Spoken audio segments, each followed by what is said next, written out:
Hello and welcome to another thrilling episode of So to Speak. I'm Lyle, your host. My co-host Evan is unfortunately AFK right now because he's on a little bit of a hush-hush side project, but I'll let him talk about it when he's ready. I'm joined here today with my friends Cody McDonald from the 90s and Josh from alternate universe. And we're gonna talk about some more albums today. Wait. We're not talking about seasons 41 to 50 of The Simpsons? Get out. What? I got prepared for this. I went into the future as well. Oh, my God. Oh, great. Cody's a Time Lord now. We're doomed. Oh. All I can say is my quick review of seasons 41 to 50 of The Simpsons. Where's the funny? Funny.exe not found. I don't know. Maybe you should have went back in time. Gotta go back in time. Yeah. So, nope, like last time. We are here to talk about music, and it's kind of nice because the last time I was on your show, I was talking about Nickelback. So I think it's a good opportunity to wash all that out of my mouth. So, because you look so much cooler with something in your mouth. Oh. And there's that joke. I'll stop. We made. Meanwhile, Lyle's over here giving me the side eye. No, because I made that same joke on that podcast too. It's your favorite song. Well, you know what they say: great minds think alike, or in this case, listen alike. Yep. Yeah. So I guess today we're going to talk about 5 of our favorite albums, each of us, and we'll say what we like about them, and we're also going to recommend a few from each entry. Starting today is our good buddy Josh, who's new to this discussion. So yeah, guess go first. I mean, I'm going to blow your minds with some of my picks, but the first one I'm going to go with right off the bat is one of my, I would say a tie for my album of the year for 2020, and that is the fantastic hip-hop record, God Has Nothing to Do With This, Leave Him Out of It, by Montreal rapper Backxwash. She has been blowing up the last year. Just a fantastic flow. The production especially, if you like your horrorcore hip-hop and aspects of the really experimental stuff, things like clipping or death grips especially, those two I see a lot of in her work.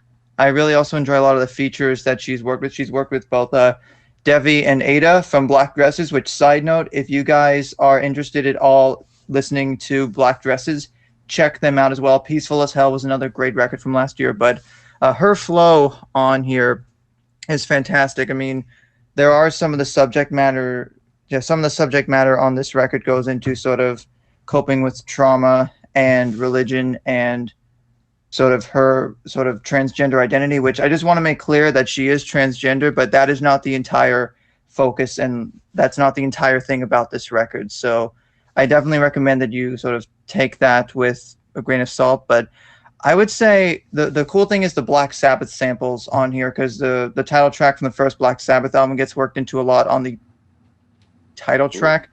And I also really like these sort of, I wouldn't say interpolation, but definitely I think you guys would both like Into the Void, just that chorus of I go into the void, and that sort of almost like primal release of the fuck.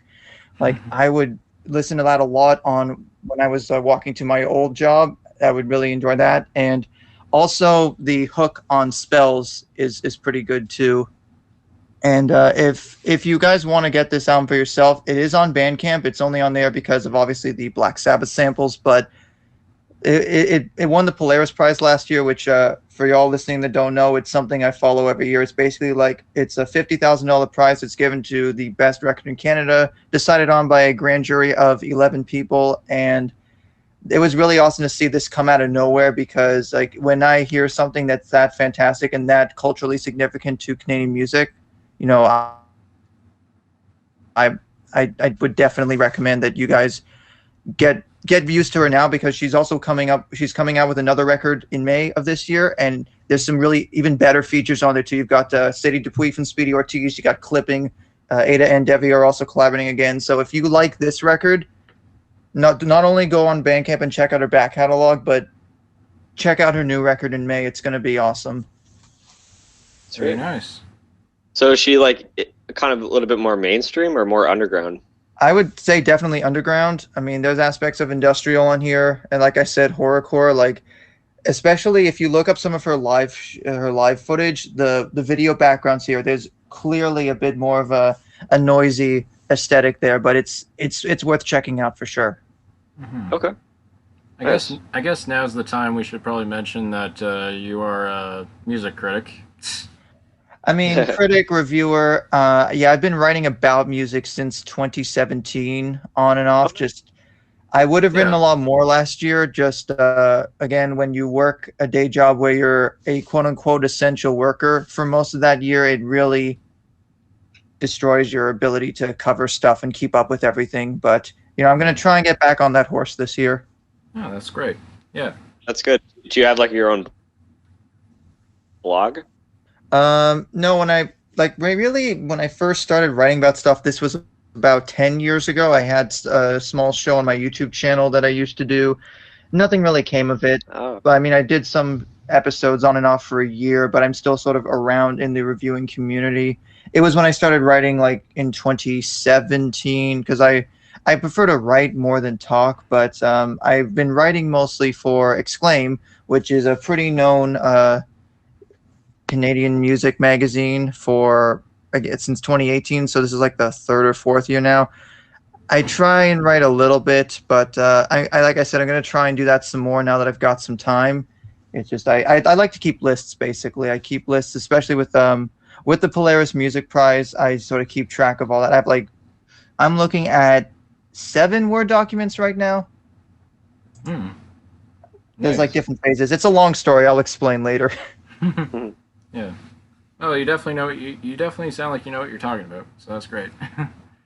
Definitely. Yeah. It's funny with like music because you said it's a little bit more electronic, right?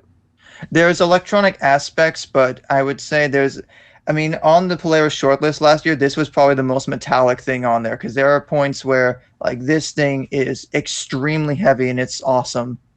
Okay. I get that vibe just from the cover art alone. I mean, yeah, it really it almost looks like something you'd see on a black metal record, kind of with the way the shapes are kind of interlocking like that. And while there are some interludes on here, it's a really cohesive project. And you see, when I do my math, I think it's like less than 25 minutes, 20 to 25. So it's short enough that you can easily fit in a few listens. It almost could be like an LP. I mean, technically it is. I'm hoping one day, I don't know how she would be able to do it, but I hope she is able to put this out on vinyl, because if that ever happens, I would crank this on my turntable. Nice. No, what I was going to say about like electronic is that it's nice that genre, like I'll go into it a little bit more with my picks, but it's cool how that I can actually go either heavy or a little bit more melodic. It has a nice range to it. Well, especially for a hip-hop record like this, to incorporate all of that, it's part of, I mean, I've always enjoyed more of the underground hip-hop stuff, but especially now with so much in the streaming age, being more accessible through Bandcamp and even through social platforms like TikTok or places like that. I think we're going to be seeing a lot more like this, and I'm really excited for that future. It's like a new world. Yeah. Mm-hmm. A whole one, perhaps. A brave one. All right. Well, if that's your take on that, then Cody, you're next. Sure. So I mentioned this individual before in one of our podcasts. I forget which one it was. I've been on these so often. But this man by the name of Justin Vernon. His stage name is Bonivar. He's been starting to get a little bit more attention lately. He was featured on Taylor Swift's surprise album, Folklore. And he's featured in a few Kanye West songs recently. But one of his side projects was Big Red Machine.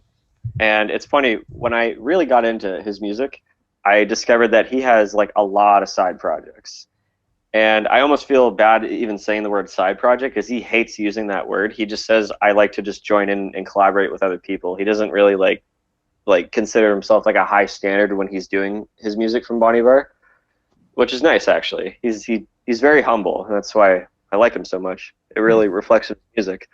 So with this album, Big Red Machine, it's self-titled, and it's weird on the album if you can actually see it. It says People off to the side. And I always thought, like, is it called People? And I didn't find out till like months later. I'm like, oh, it's actually self-titled. So it's a collaboration between him and Aaron Dessner from The National, which is another one of my favorite Canadian bands. And it was recorded in Aaron Dessner's shed studio in the Hudson Valley of New York.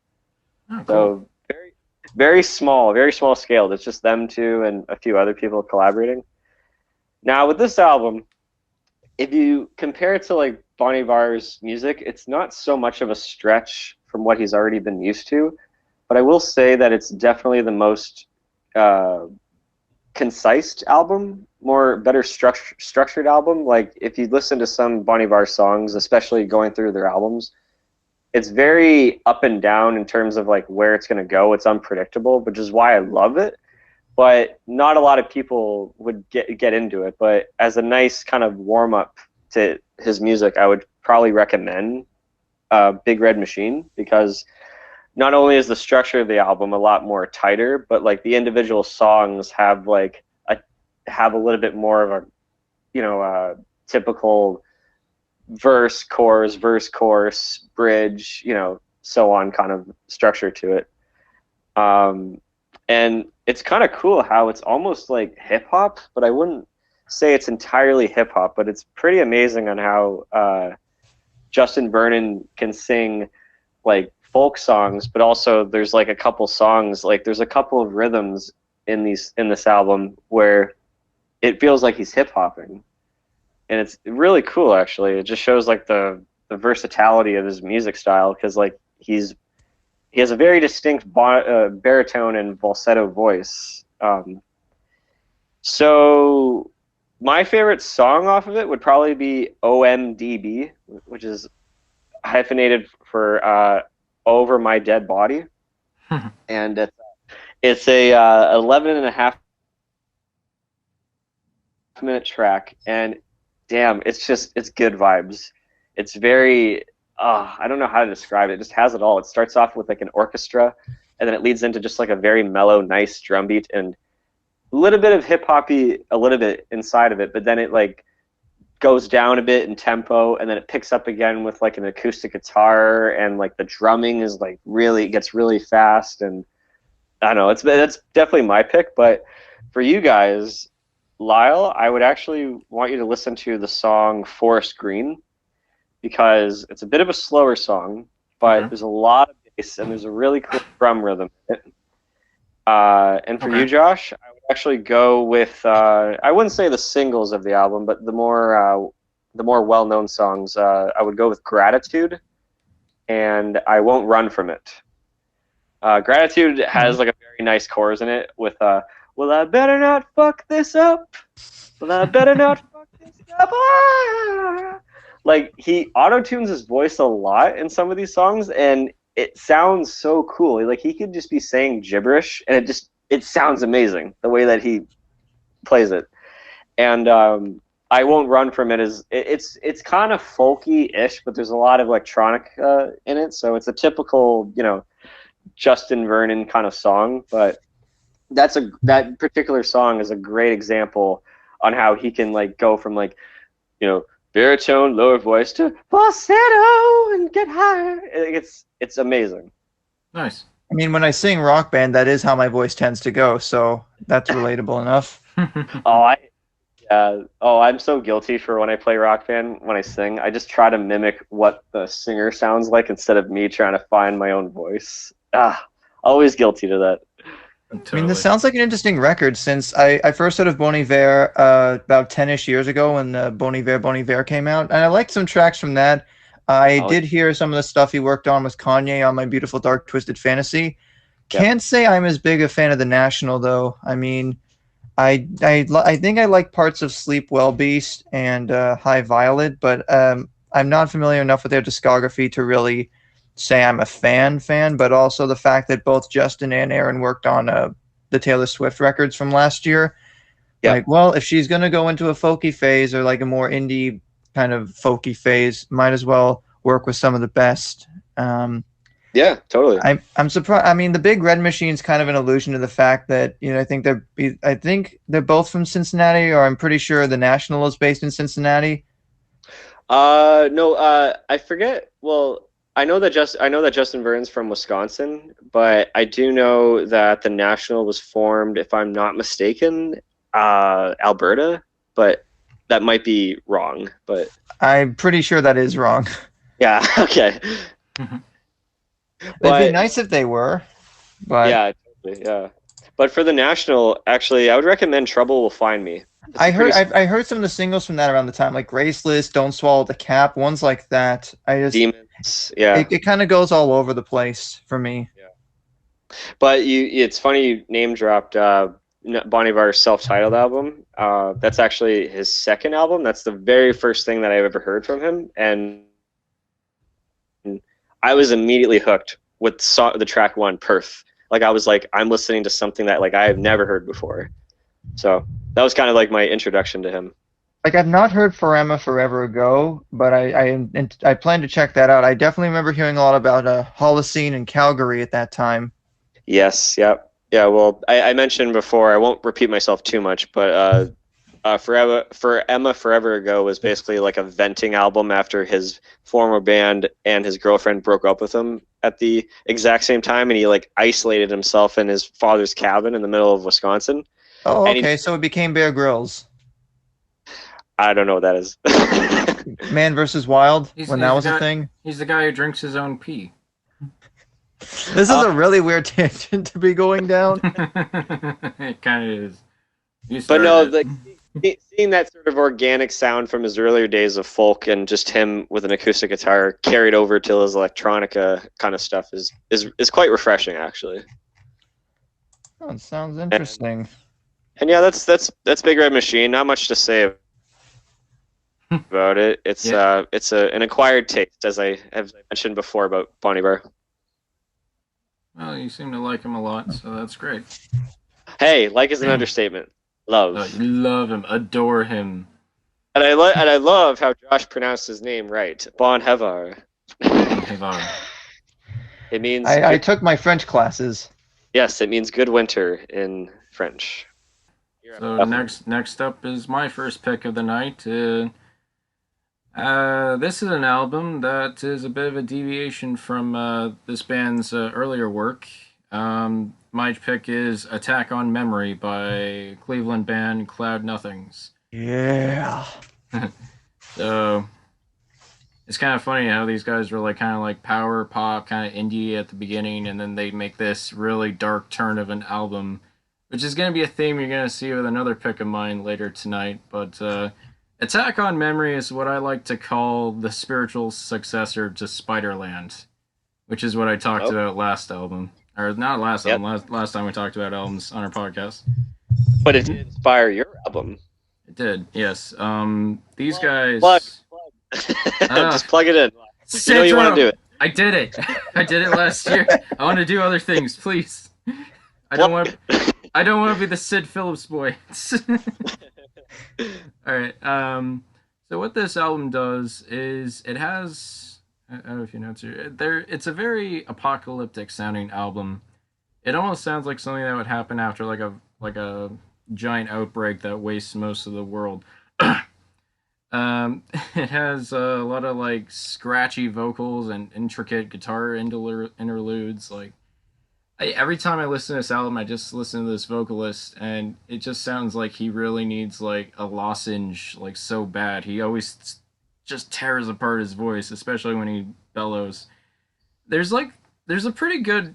I said this is a dark album, but there's a pretty good blend of some upbeat songs and downbeat tunes. It starts really, really low. The first track of the album, No Future, No Past, which is a really good way to kick off the album. It's has a lot of piano and a lot of grumbly vocals, and it's very low. Um, there's just like all this. It's almost like an emotional rainstorm that just falls onto your ears. Like I really, if I'm in a very like, if I'm just like walking around the city at night, this is the album I typically listen to the most. Um, so yeah, my favorite song on the album is "No Future, No Past." I know it's the first song off the album, but it's the one I listen to the most. Cody, you remember becoming one of them, right? Becoming one of them.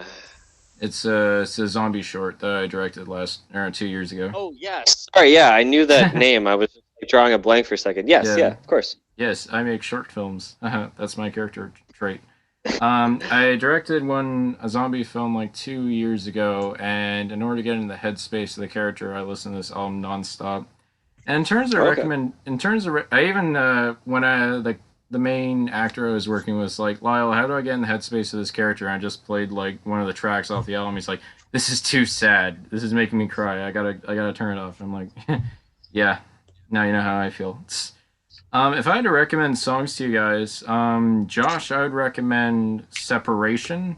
It's an instrumental track as well. I also think you'd really like No Sentiment because it has like that really thin guitar line. Then the drums just go boom, boom, boom, boom.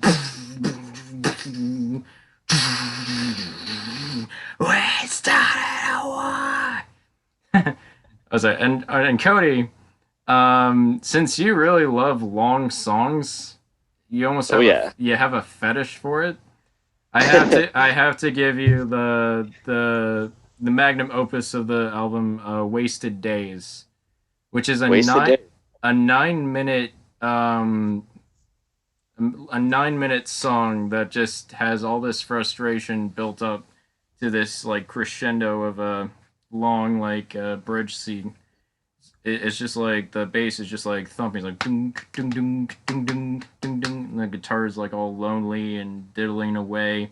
The lead singer just starts screaming at the top of his lungs. It's like, I thought I would be more than this, and he starts getting louder and more abrasive. It's like a giant like climax, and ironically, it's the second song of the album, so that's not even the end. But you had me at 9 minutes. 9 minutes. That's your go. Takeaway. Had me at 9 minutes. I love listening to that song after like a really like fruitless day at work. Like I just like jump on the TTC and listen to it. I can listen to Echoes by Pink Floyd, which is a 20-minute song, and it feels like only 5 minutes. That's how much I love songs. Yeah, so that's mostly all I have to say about Attack on Memory. It's a nice little emotional roller coaster of an album, and I highly recommend it. I heard this record, like I heard part of it in 2012, and yeah, that's when it came out. I never listened to the whole thing, but I was really impressed with what I did hear of it. I do want to get into them. Like I want to listen to the rest of this because I remember following the band around when they released the follow up to this one, Here and Nowhere Else. It would have been like 2014. Yeah, and then I'm just saying they've been putting stuff out like something every 1 or 2 years. They literally just put something out like last week as we're recording this. Yeah, they also did. I'm not familiar with all their other albums. The only one I know is a collaboration album they made with Waves called No Life for Me, and that's a pretty decent like pop punk album. I liked it. It was raw, like most stuff by Waves, and yeah. Waves. They did that song "God Is Dead," right? 9 is God. Nine is God. Off the GTA 5 soundtrack. Yeah. Yeah. I always throw that on if I'm driving around in that game. That's a great song. Oh, yeah, Waves is great. So, Josh, your next album for the night. So my next album for the night, well, with a lot of these, I was thinking initially, should I go older? Should I go newer? Should I have all Canadian stuff? Should I be diverse? So it's a bit of a mix of blending stuff, and I hope you guys know your Japanese. Maximum the Hormone with their sophomore album Bu-ikikaesu from 2007. I only got into Maximum the Hormone around my final year of high school, which was around 2011, and this is probably my favorite record from them. It has a lot of deeper cuts that I think a lot of people should really get into, because chances are if you watched anime, you already know at least 2 tracks from this. If you ever watched a little show called Death Note, that should be perfectly clear. Yeah, Veronica introduced me to that show. Yeah, I've seen all of Death Note. Well, it's been like a few years since I've seen Death Note, but I do recall that there was only like a few music tracks that they reused over and over again throughout the course of the show. I just forget how they go, but I just remember making a note like that, like, oh, there's a lot of the same music happening. It's like Twin Peaks. Yeah. Without the damn good coffee. Yeah. Yes, or the pie. Yeah. or Audrey Horne just dancing to herself in the diner. That's what was. Case, listen to What's Up People and Zetspo Billy again, and you should remember them, because again, most people, at least in the West, heard of them through them being the opening and ending songs for Death Note. But I think, especially with the tracks I'm going to recommend, there are some really good, like, other deeper cuts on here. I think this one was a single, but I'm going to recommend this one to you, Cody. Bikini Sports Ponchin. It's got this really catchy, almost like a punk funk, like sort of the dance rock that was popular in the mid 2000s over here. And it's especially if you can look at the music video, it's basically like it starts with the whole, like, it looks like the sperm are going towards an egg, and it has this whole theme about, I guess, like, you know, the dating and sexual tension and all that. But it's just got that catchy chorus of Bikini Sports Ponchin, Bikini Sports Ponchin, Bikini Sports Ponchin, Monkey Spana, Big Ponchin, do do do do do do do do. All right. But it has heavier points too, because a lot of times they get compared to the Japanese System of a Down. That's not entirely true, because they can get a little bit more off the rails, but their lyrics are also very satirical, and they make fun of a lot of stuff in the music industry over there. Oh, yeah. And for you, Lyle, Black Gen Power G-Men Spy. Not only is that a nice sort of short, aggressive song, it's got some rapped vocals in there, but the bassist Uechan, who, if you like your slap bass throughout their discography, you get a lot of that, but on this song especially, he has a nice bass solo, and especially with the production, they mix the bass pretty clearly, so you can definitely hear it, but it's got that bass solo, and at the same time, there's a short little drum solo going on at the same time. It's like,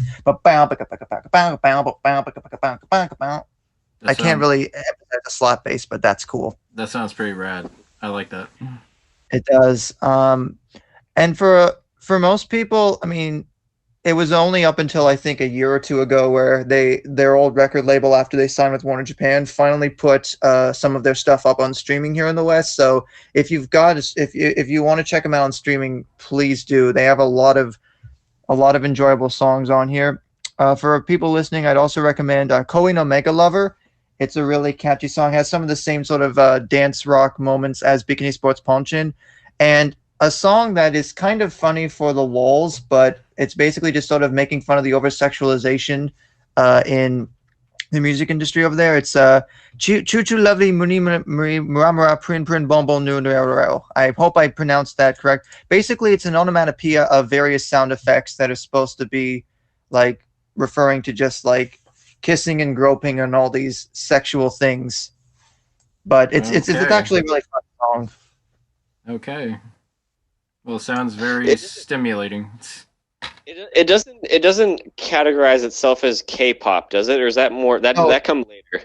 No, there's aspects of J-pop in the vocals for sure. I mean, there are some really good harmonies, but the main reason I went with this was because the title track, especially, which is probably one of my favorites from it. I mean, I know it opens it up, but when my uncle passed away in early 2012, leading up to and around that time, I listened to this record a lot, and especially the title track, which deals with, you know, the processing death and grief.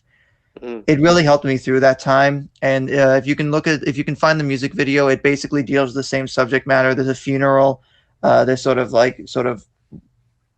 honoring and paying respects to someone, and sort of knowing that you will see them again, but still that like they should have had another shot at life. And it's a nice sentiment that I think sort of comes to at certain other points, but especially because that helped me through some darker moments in my life.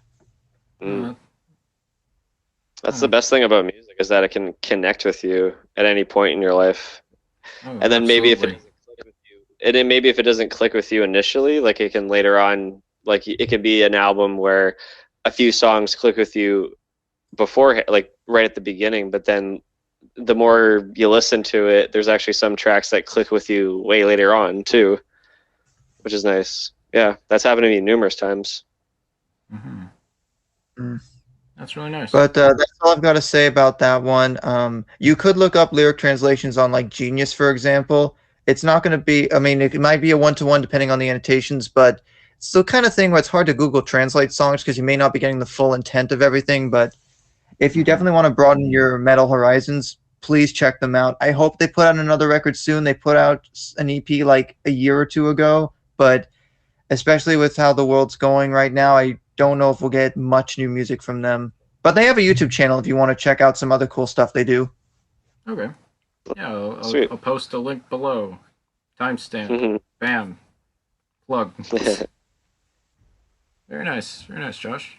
What's your All right, Cody, what's your next one? What's your pick, Cody?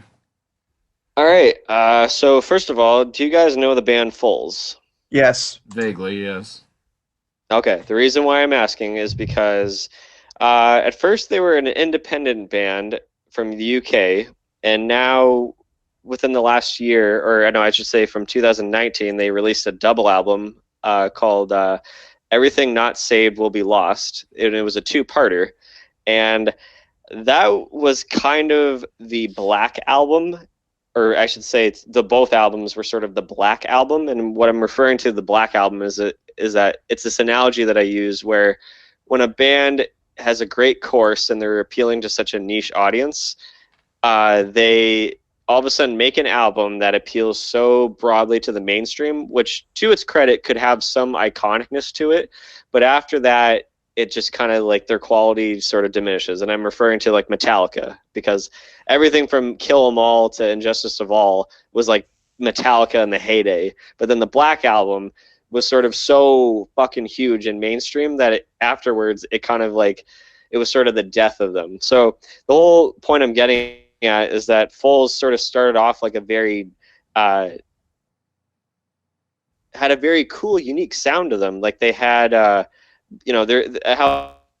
I always describe to people is that their sound is almost like the Black Keys, if Black Keys and U2 had a baby, basically.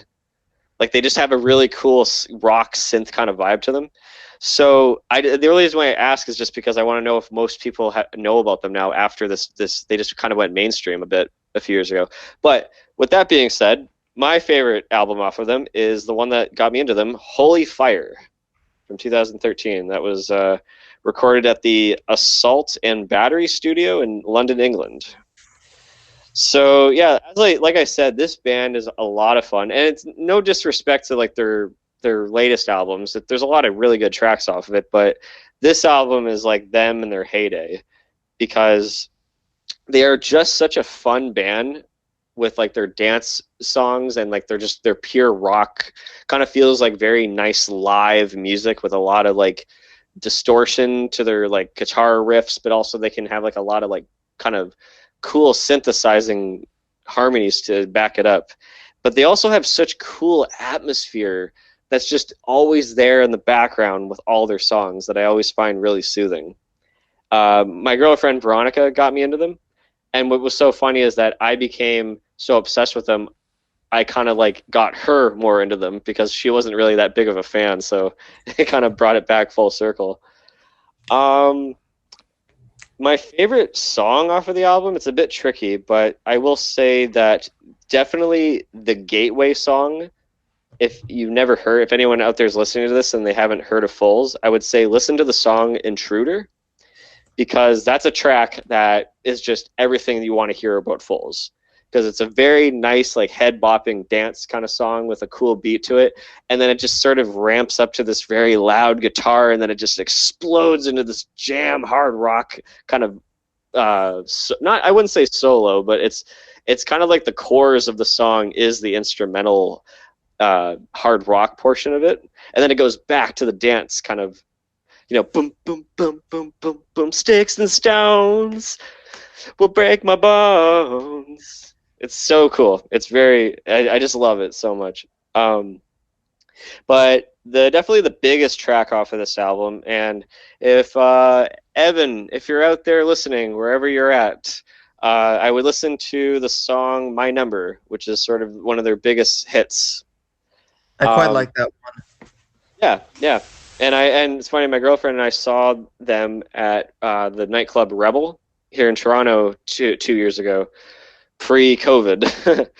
And it was such a small, cool venue, and we got like right up to the stage almost, and man, such a great time. And when they were doing My Number, the entire crowd was just jumping up and down. You don't have my number. We don't need to tell it now. I mean, really, who needs phone numbers when everyone just has Zoom IDs? That's very true. The day that, the world we live in. So Lyle, I would absolutely recommend the song Providence, because that's more of them just jamming out pure hard rock. Okay. I know it cannot be true. I'm an animal just like you. And it's a very fast song. In fact, the guitarist and lead singer, Yenis, I'm forgetting his last name. Yenis. He jumped when he was just like riffing on his solo with the guitar. He like jumped into the crowd. It's Giannis Filipakis. Giannis Filipakis. I thought it was Yenis. Yenis. Mixing up Jesus. Yenis Filipakis. If you look at him, he looks like the biggest hipster you'll ever see in your life. But no, he's an awesome guy. Okay. I recommend their little documentary, "Rip Up the Road." Okay.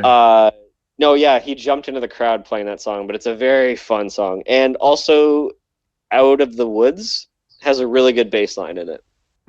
Okay, bass line. Nice. So, Josh, I know you said you're kind of a little bit familiar with them, so... Yeah, I definitely heard Inhaler in My Number when this came out. Yeah, that's kind of one of their...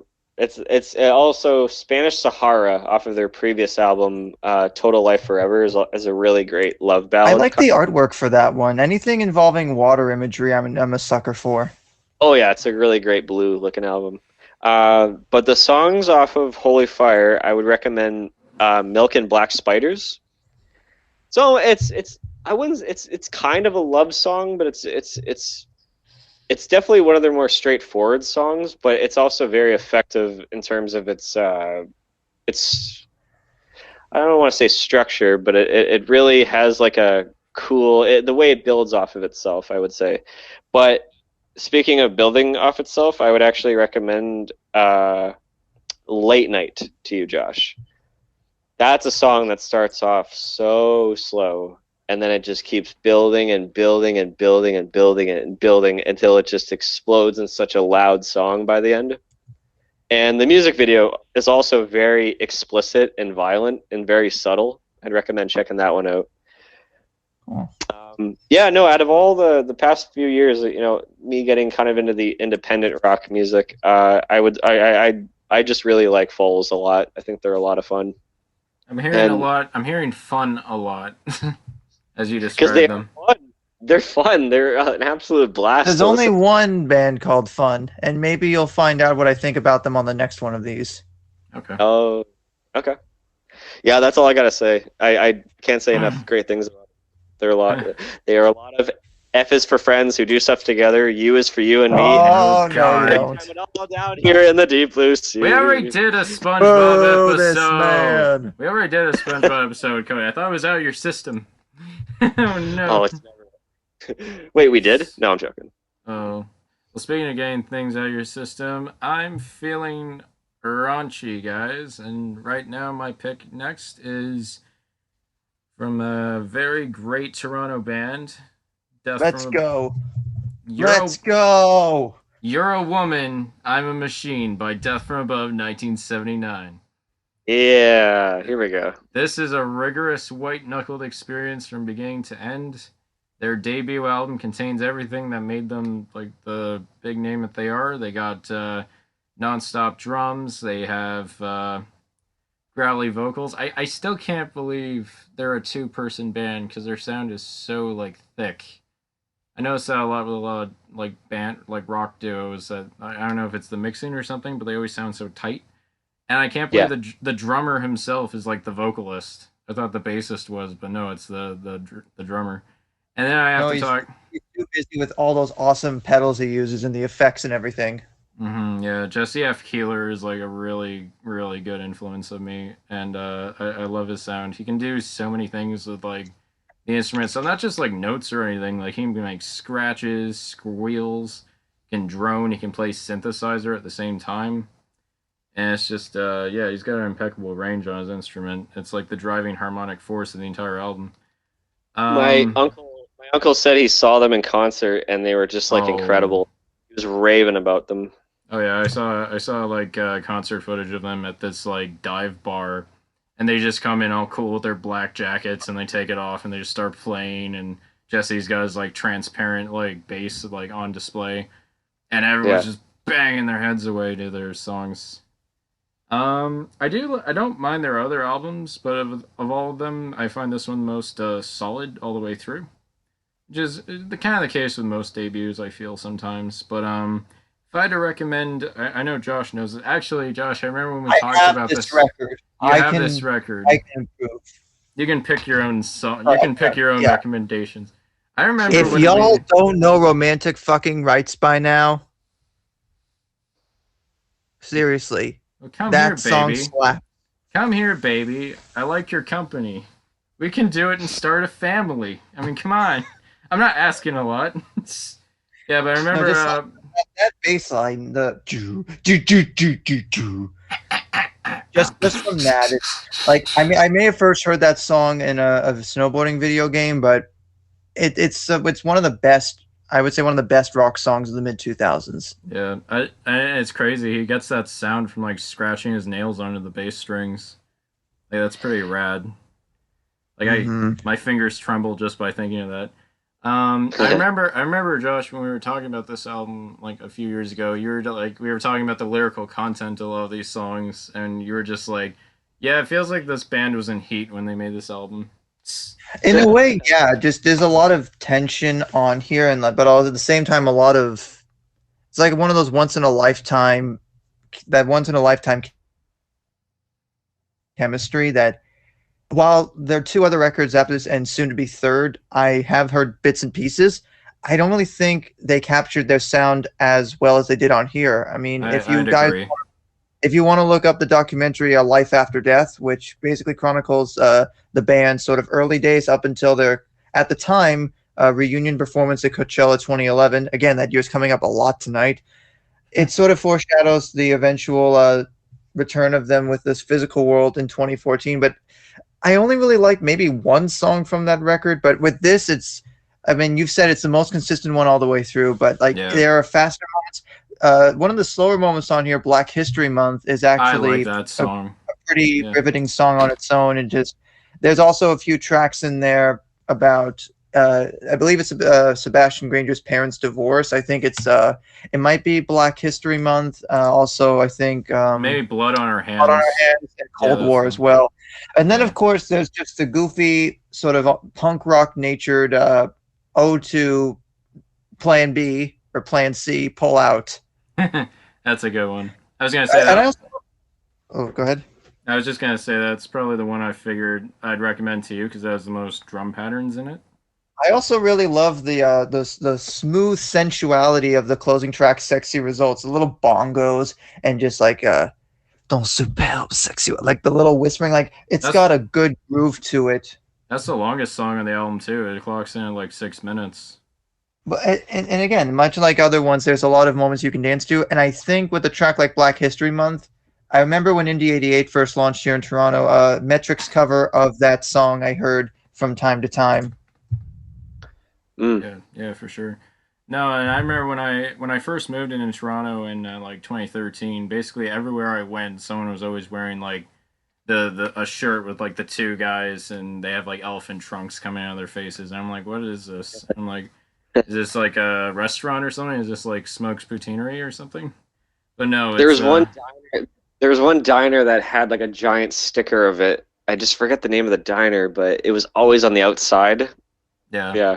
No, like I always saw this. It took me a while. Yeah, and it took me a while to figure out where that was from. Yeah. Yeah, like I'd see stickers of their faces everywhere. I'm like, where are these guys?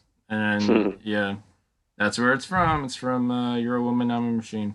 So recommendations, I mean, Josh is very well versed in this album, but Cody, if I was to recommend at least, I don't know, I think you just have fun listening to this whole album. It's like it's pretty breezy. It's pretty rigorous all the way throughout. But Romantic Rights definitely going steady is quite a bop. Oh, that's another bop too. That one's if they awesome. ever made a Sunset Overdrive 2, that song has to be in the trailer. Just like riding rails and like shooting monsters. That's a good kick-ass song. Black History Month is actually pretty good. It's not rigorous. It's kind of like it's a good marchy song. Like if you're just walking in the rain or something. And then towards the end, it does the "Hold on, children, hold on." It holds on that for the last bit. It keeps swelling. Yeah, it's a good crescendo in its outro too. Yeah, Little Girl I actually really like. That one's nice too. It is a good song. That's a good one. And you want to talk about crazy bass lines? You're a Woman, I'm a Machine has to be like made with a computer or something because that's a very fast song. So it sounds like you're recommending the whole album. There's not really a song. There's not really one song I can pick away that it's like, that's the definitive one. I haven't heard this one, but I have heard Outrage Is Now. That was their last record. I was not a fan of that one. I only liked one song off that album. I liked Freeze Me. I remember liking that. That was that weird time when they decided to go by Death from Above again after years of not, and then they went back to 1979 for this upcoming record. It was a weird thing. I wasn't much of a fan of that one personally. Okay. Yeah, maybe I'll go back to their debut. Some bands are a lot stronger, their first kick in the game, so yeah. It was kind of fun. I have this one on vinyl, but I would love to get the Record Store Day 2014 version that's like pink vinyl because like that color suits that cover art, but the only copy on Discogs is $140. I mean, with shipping, or without shipping, that's like 150 something. So still, it's a little bit of a pretty penny for me right now. Yes, for an album you already own, but it's a good collector. I do agree. Like a pink vinyl would be perfect for this. I like colored vinyls. It's an aesthetic thing. Yeah, I think I have a blue album by Weezer actually. So that's Blueception. I know, right? We'll be talking about the color pink soon, but yeah, I think I've said enough. I remember one guy, I was on a film set and I was talking about Death from Above 1979. They were like, "Why is it 1979?" I'm like, well, maybe it's like a blink. That's the whole DFA Records thing with James Murphy of LCD Sound System, and they went by 1979 to avoid any potential lawsuits, even though there was no legal action ever taken. And then that's why they went back to Death from Above for that third album, because like they just decided to drop it and see what happened, and nothing happened. So yeah, it was 1979. Did they do that song called Chocolate? I don't know. I don't know any songs by them called Chocolate. All I know is like, yeah, I was figuring it was like a Blink-182 situation where they have to add a random number at the end, but it turns out 1979 was the year that the lead singer drummer was born, so that's the significance of that number. So maybe I should make a band and just go like something 1995, and I'll just go from there. Just literally call it something 95. Sorry to correct myself. It's actually the 1975, the band that has. Oh yes. Called Yes. Yeah. Okay. No, we're never gonna quit it. No, we're never gonna quit it. No. Yeah, that's the one. That was a mood in 2013. I'm very glad. Well, gang, looks like we solved another mystery.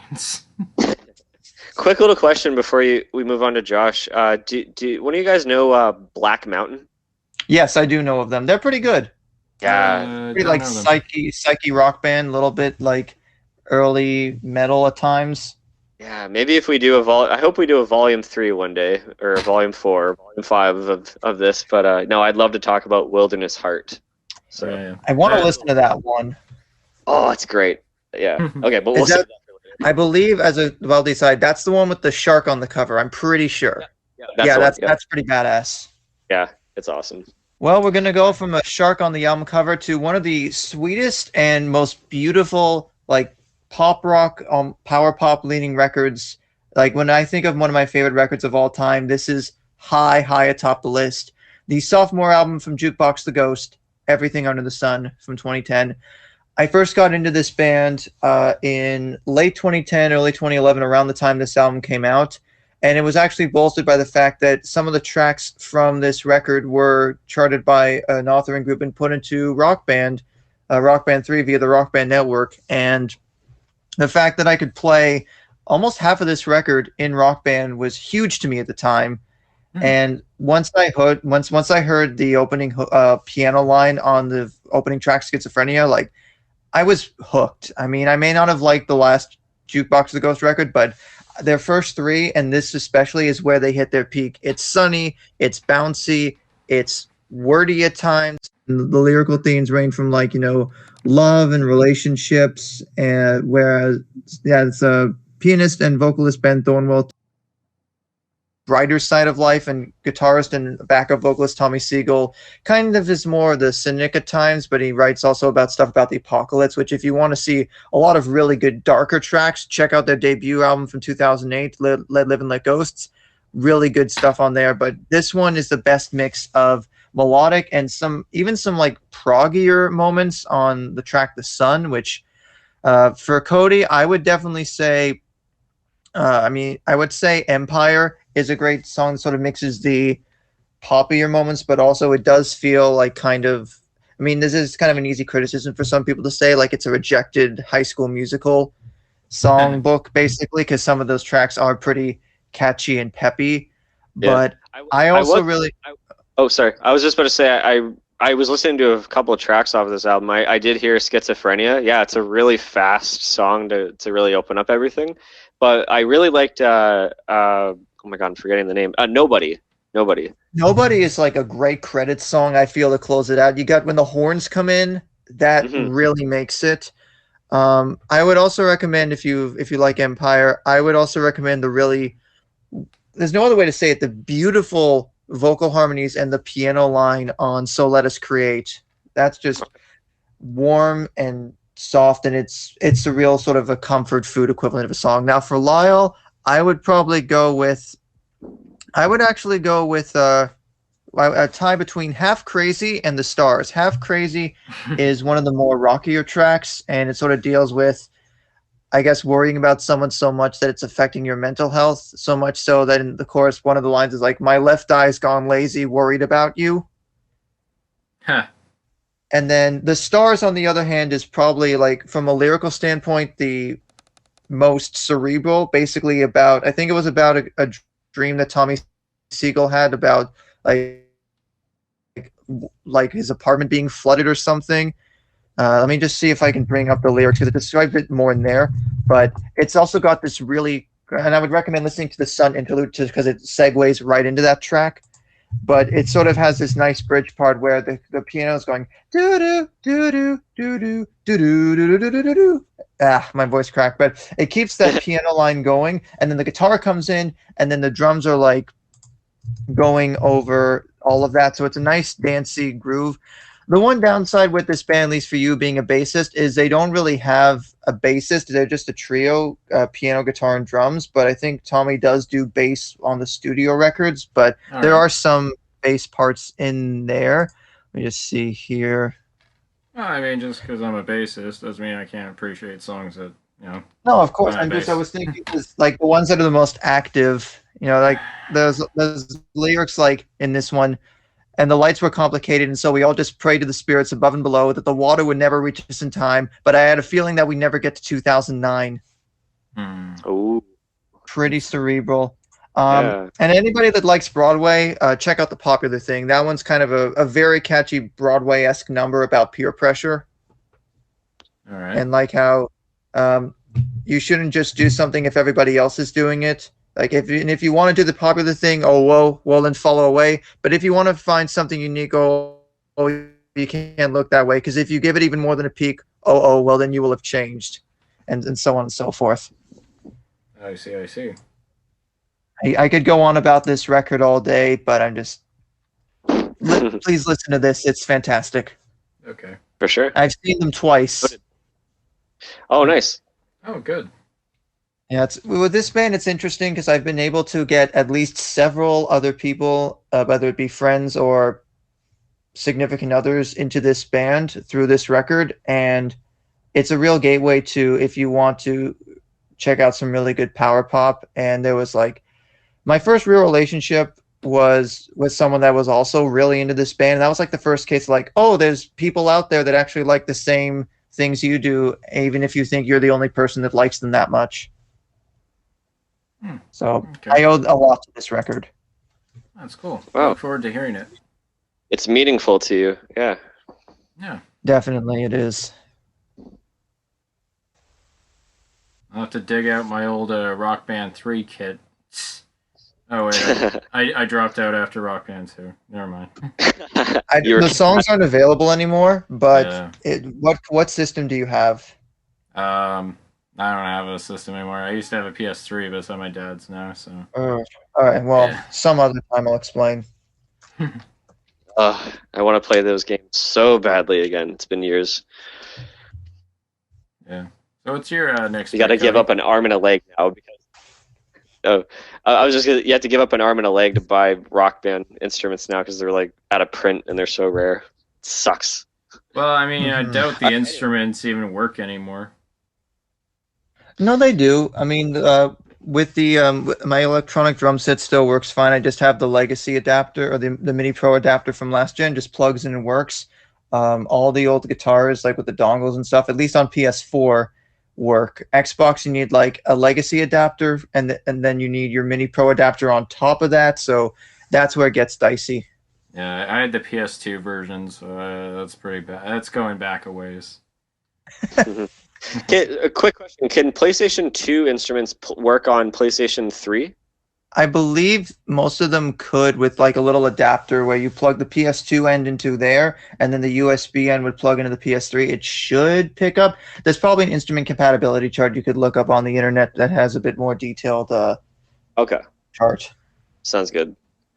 All right, my next album. To quote our good friend Evan, I'd be remiss if I'd bring up an album from the 1990s, my one and only album from the 1990s, actually. It is U2's Achtung Baby. All right. Probably one of the more iconic and classic albums out of the ones I'm talking about tonight. It was recorded at the Hansa studio in Berlin. Now, what's interesting is that they chose this studio because it is about a few blocks away from where the Berlin Wall was taken down. And at that time, that was 89, the wall was destroyed, and this album was 91. So around the time that they were recording this, they were just there so recently in history. So pretty topical, they're a very political band, so it makes sense. Yeah, for sure. So it's funny, my history with U2 was I was really big with them in high school, mainly all their stuff in between War, the Unforgettable Fire, I think that's what it's called. I believe so, yeah. Yeah, and of course Joshua Tree. But it was mainly like their hit songs. Like I never really like got into them like in terms of their deep cuts or albums. It was just kind of listening to like a greatest hits or kind of a combination of them. But when I started listening and really getting into them, and I kind of regret doing this, but like I thought like their peak was Rattle and Hum. Now for a lot of people, yeah, no, I know Josh made a face. For a lot of people, like this is like the time where like, even like people like Rolling Stone magazine were calling them like posers, like thinking that they're just like hitting way too high too soon and trying to play with the big boys in terms of like playing with B.B. King and all these like amazing classic blues singers and all that. That eventually the band actually started to think the same way. Like, yeah, we kind of regret doing that. So we now enter into the 90s. And with this album, Achtung Baby. And this was at a time where they really wanted to try to reinvigorate themselves and their sound. And damn, did they pull it off pretty nicely. And I just listened to this album just fairly recently not for the first time, but actually getting into it because my girlfriend had not really heard of U2 that much. I'm like, what? U2? Bono? The Edge? oh, what are they teaching this place? I was like losing my mind. So I started playing like a bunch of their essentials on Apple Music, and then I was sort of like listening to like some of these songs, like who's gonna ride your wild horses, trying to throw your arms around the world, even better than the real thing, the opening track, Zoo Station. I just kept like going, damn, that's a good song. I've never heard that when I was in high school. Damn. So eventually I listened to Achtung Baby, and I'm like, something just clicked with me. And this was only like back in like September, October. I went, this is a fucking incredible album. And it is now my favorite U2 album of all time. There's like something so groovy and awesome that just screams that time. And it was so funny when I was looking up little facts about it. You'd be surprised, this is a band, like, it's U2. Like, they've been around for like almost 40 years, and it's just been them four. Bono, The Edge, Adam, and Larry. Yeah, Larry. And it's just been them four, and you think that they get along really well, but like they actually clashed a lot, and especially during this album where they felt like this wasn't going to work. But then it wasn't until they recorded, no pun intended, one particular song that really brought them together. And it was because of the improvisational lyrics and music playing of one that made them believe, yeah, we have the confidence that this is going to be a really great album. We got something here. Nice. And one basically, it's basically one of the best songs ever recorded, I would say. See, now I'm thinking of Bono, like trying to think, darkness imprisoning me, all that I see, absolute horror. Oh, wait, that sounds so familiar. What is that? The other big song by a band that's called right. One. Oh, One, right, yeah, You mentioned them earlier on this podcast. How do you... One also reminds me a little bit of One Love People Get Ready by Bob Marley and the Wailers, which it has that One Love, One Life. It sounds like it's the chorus of One Love People Get Ready, but just changed a little bit. One thing, I don't know why. It doesn't even matter how hard you try. Keep that in mind. Yeah. I did that. Although it would be funny seeing Bono sing in the end.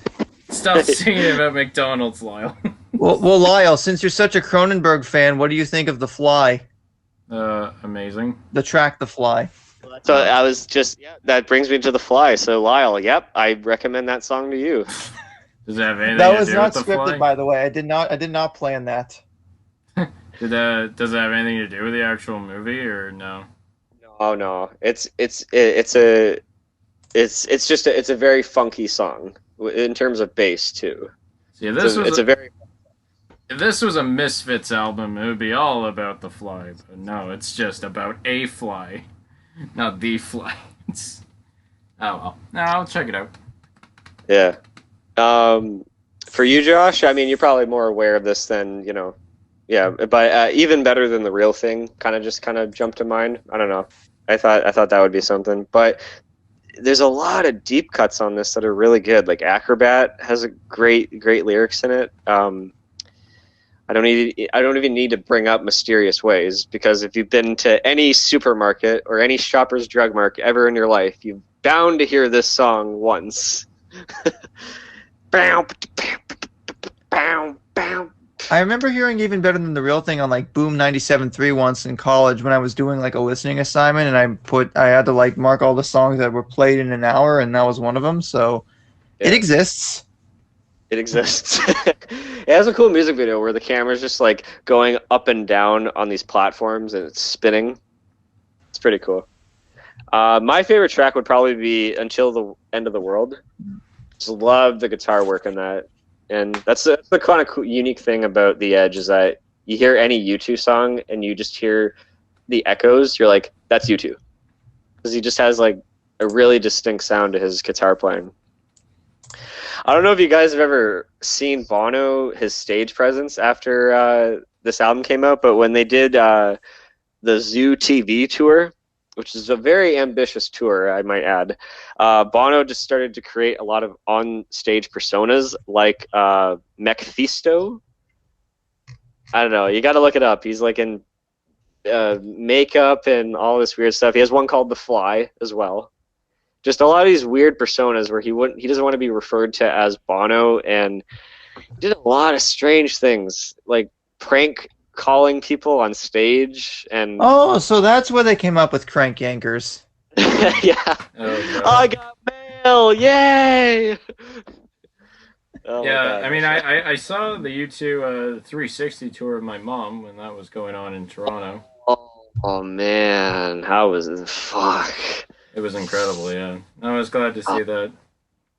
Yeah, no, I heard they're incredible live. Yeah, I mean, yeah, that was quite a show. I think when they did one, I believe, okay. I'm not the biggest U2 guy, but like they have 2 songs called "One" and "One Love," right?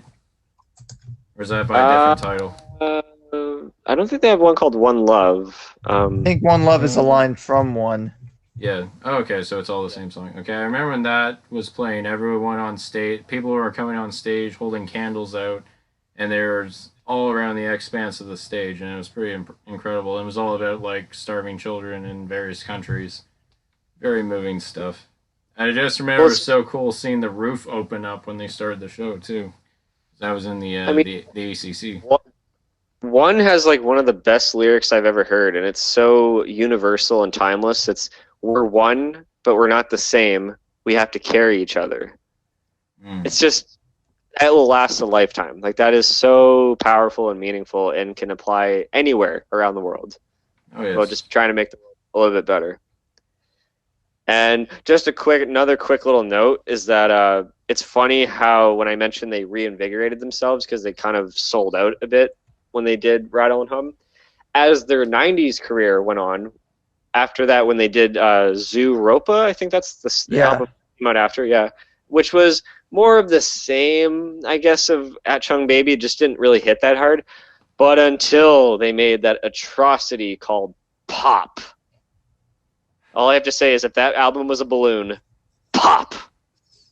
Oh, bars. Because fuck me, if you guys are into sampling, this is some of the worst productions of sampling I've ever heard. And even later on, they would admit it themselves.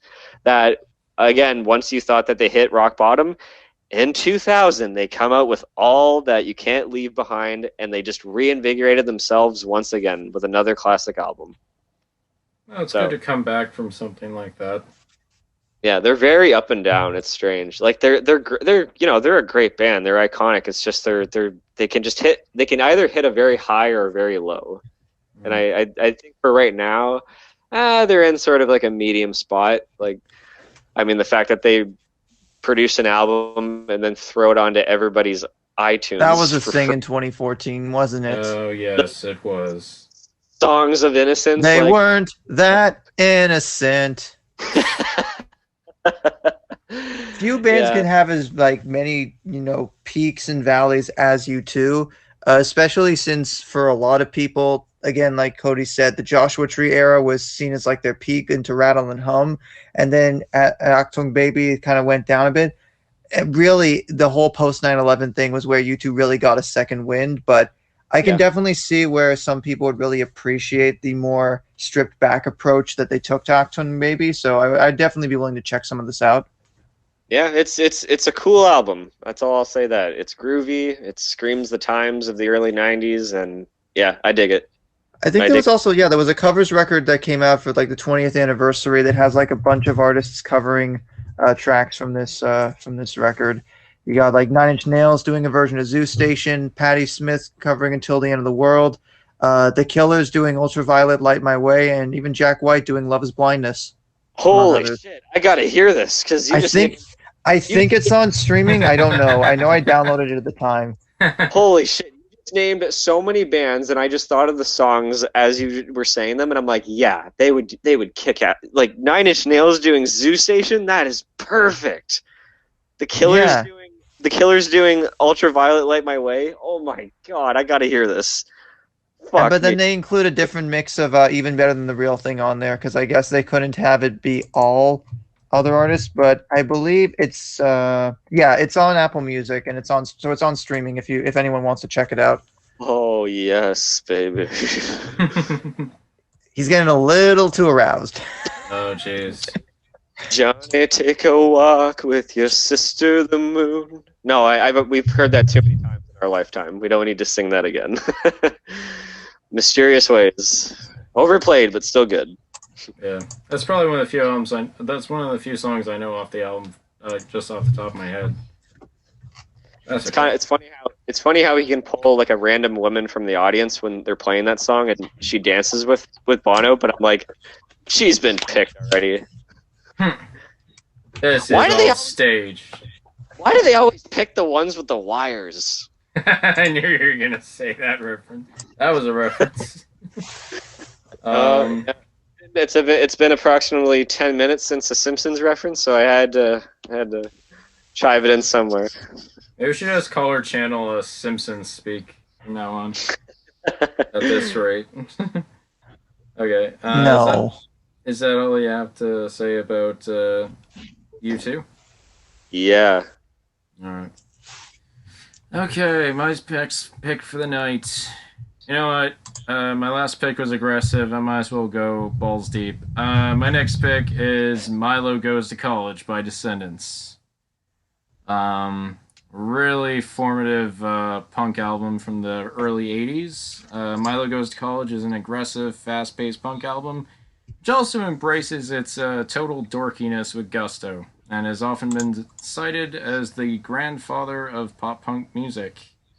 Many of the songs features themes of loneliness, rebellion, and the troubles of being an outcast, and while some of the lyrical content may be seen as dated now, it's incredibly unabashed about being a teenage loner and outcast. One thing, you guys mentioned how much I like bass lines. Good lord, there are a lot of good bass lines on this album. Tony Lombardo is a machine. It freaking opens with My Age. Yeah, I always wonder if it was pronounced Miyagi or My Age, because a lot of the songs on the album end with the suffix. I think My Age, because there's also like Bike Age or Bike Age. There's Bike Age, there's Tony Age, there's 3 songs that end with age for some reason, and that just became a recurring theme with their music, is that they just put the word age at the end. I don't know if that's a statement of getting old or what, but I don't know. Yeah, My Age is a great song to kick off. It has like this amazing bass line. Like, that chorus hook. Shay don't need no one. Shay don't need no one. Shay don't need me. Ladies and gentlemen, Tom DeLong has just entered the chat. Yeah. Oh no, Blink was heavily inspired. You sounded very Angels and Airwavesy. Thank you. I know. I've been told that. Yeah. Blink-182 is very inspired by Descendents. Like, I know Mark Hoppus takes a lot of influence from Tony Lombardo's playing. And the way Tony Lombardo plays, he does only downstrokes, which is fucking insane, because all of his like runs are all, like, up and down the neck, very, very, very fast, like rapid. And apparently what he used to do, like, he didn't stay with the band for very long, unfortunately, but what he used to do is he would take fishing wire, wrap it around his forearm, or was it fishing wire, or was it just a strap? I think he put a strap around his forearm, put it around, and tied like fishing weights on it around his back, and it would improve his like downstroking like every time he practiced. And I think that's kind of unconventional, but it makes sense. I mean, like, you can hear it in his tone. Yeah, if I'd pick up some highlights, I'd say My Age. Bike Age is kind of like nice too. I also really like Suburban Home as well. Suburban Home's harmonies are fantastic. Yeah, Suburban Home is a really nice song. And the album kind of breezes by a lot. Most of the songs, I'd say like a third of them are like less than a minute long. Like some of them are like 40 seconds. But you know, that's punk for you. Don't say. You don't say. You mean you don't have to make a fully structured piece? You can just bang it out. My favorite song is a rather controversial one. I really like Hope. That's like the ultimate Fedora song. About just like waiting for her to like, I'm just waiting for that guy to dump you or be shitty so you can dump him. And I'm gonna be right in there. I'm gonna swoop right in. You like adjacent songs with that vibe. Kind of Catalina's kind of like that as well. Yeah, Catalina's one I actually just found out just yesterday while I was listening to it again. It's like, that was a great one. It's like it almost sounds like a Black Flag song, just the way the guy just like belts into the microphone and like tells us really how he feels. Yeah. I've always loved Bill Stevenson's drumming on this record. I mean, he's always been a great punk drummer, but I feel like Milo Goes to College in particular really emphasizes just that the fast early 80s type of hardcore punk drumming that really helps make this band what it is. Yeah, no, the rhythm section of Descendents is really good. It's up there with like Rancid. Like it's just like super tight. If I had to recommend songs, Josh is familiar with this album. What's your favorite song off this? Is it Suburban Home? I would say Suburban Home. I'm trying to remember what else. Also, I also really enjoy the meaning behind marriage. Like it's mainly just about, trying to have a genuine relationship with someone. The bridge of like, I don't want to have sex with you. I want to be your friend. I want to be with you. I want you to marry me. There's some sentimentality in there. How sweet. Yeah. But Suburban Home is probably my favorite, just because like the whole like I want to be stereotyped. I want to be calcified. And just like the idea of trying to not conform, but like acknowledging at the end of the day that you kind of want a nice home and a stable job as well. Yeah, stability like, is it's hard to be like really punk and like make enough of a living to where that can fully be your life's calling. Mm-hmm.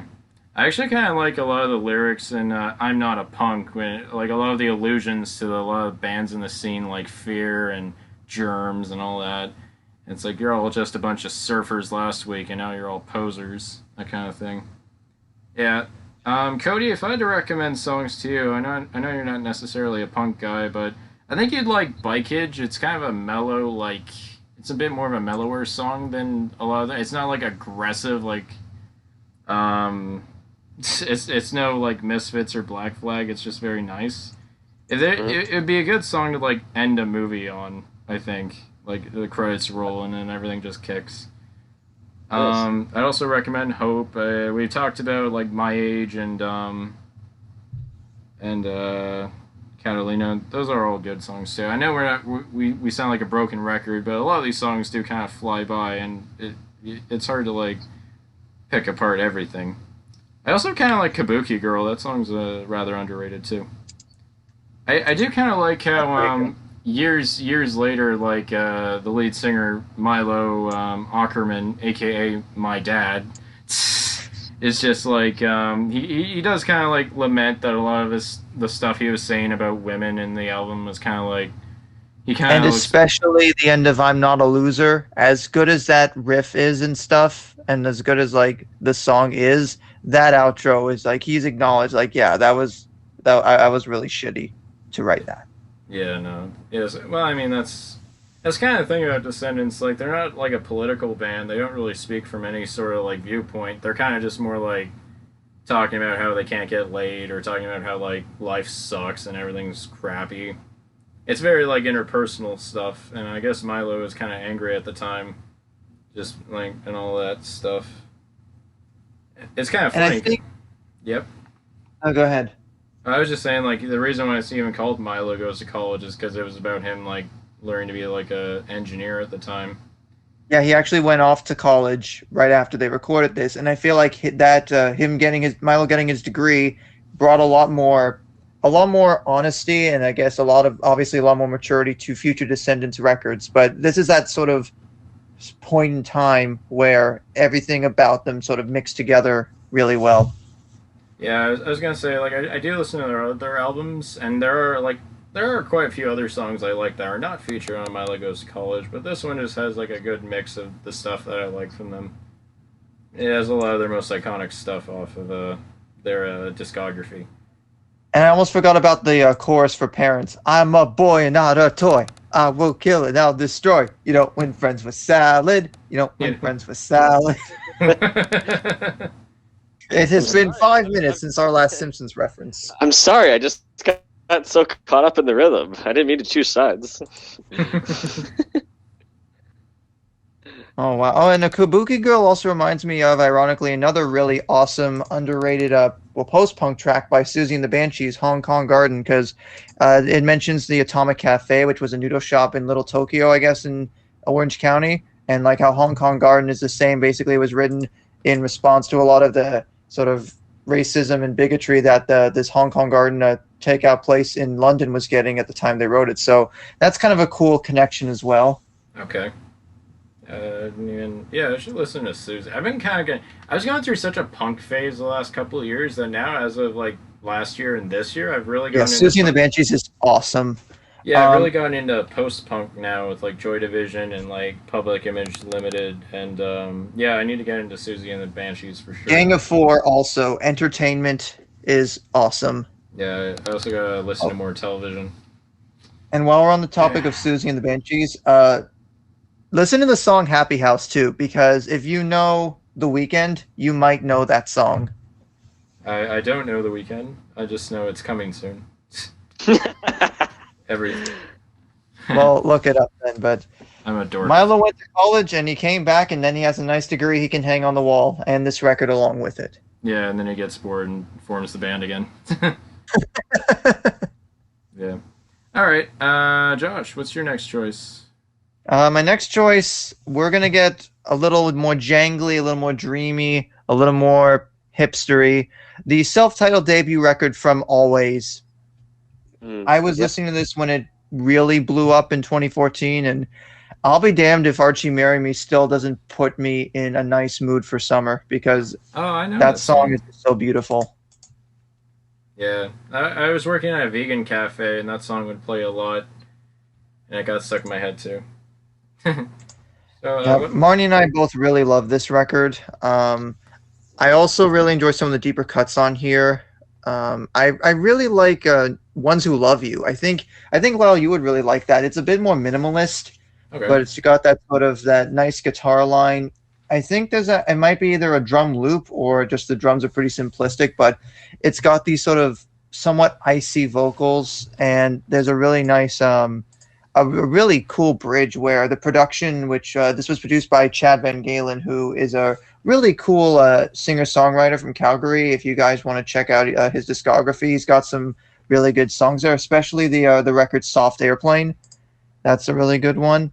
Okay. But a lot of the lyrics on here sort of deal with sort of Molly Rankin portraying this girl that's sort of just looking for an ideal partner, and then when she gets exactly what she wants, she kind of just as quickly falls out of love with that person, because I guess they rush into things really quickly. And especially in a song like Atop a Cake, you know, there's a line like, "You'd like us on top of a cake, but you won't let me take a bite." So it's like about trying to have some sort of control and some sort of, I guess, sexual chemistry before they commit to something like marriage. But I would recommend Cody check out a song like Adult Diversion, or even Party Police is a good one too. I might actually check out this whole album because I do like this kind of music, and I remember my girlfriend Veronica was telling me about their second album that came out. Antisocial Life. I also like that one a decent bit too. I just think this one holds more sway with me, just because it has that. I mean, the production helps. It was sort of my first introduction to sort of what's been revitalized in some aspects of indie rock now, with the whole C86 and twee movement of like the shoegazy indie pop, sort of like how a group like Veronica Falls, I think, also kind of fell in that. Same with like the Pains of Being Pure at Heart a little bit, but this record's definitely for those that, you know, want to have some nice sort of floral looking artwork on their wall, but are also sort of trying to understand complex interpersonal relationships as well.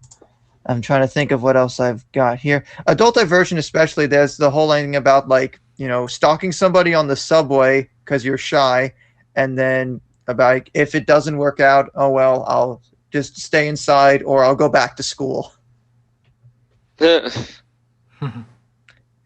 Yeah, no, this sounds up my alley. I'm definitely sold on it. Definitely.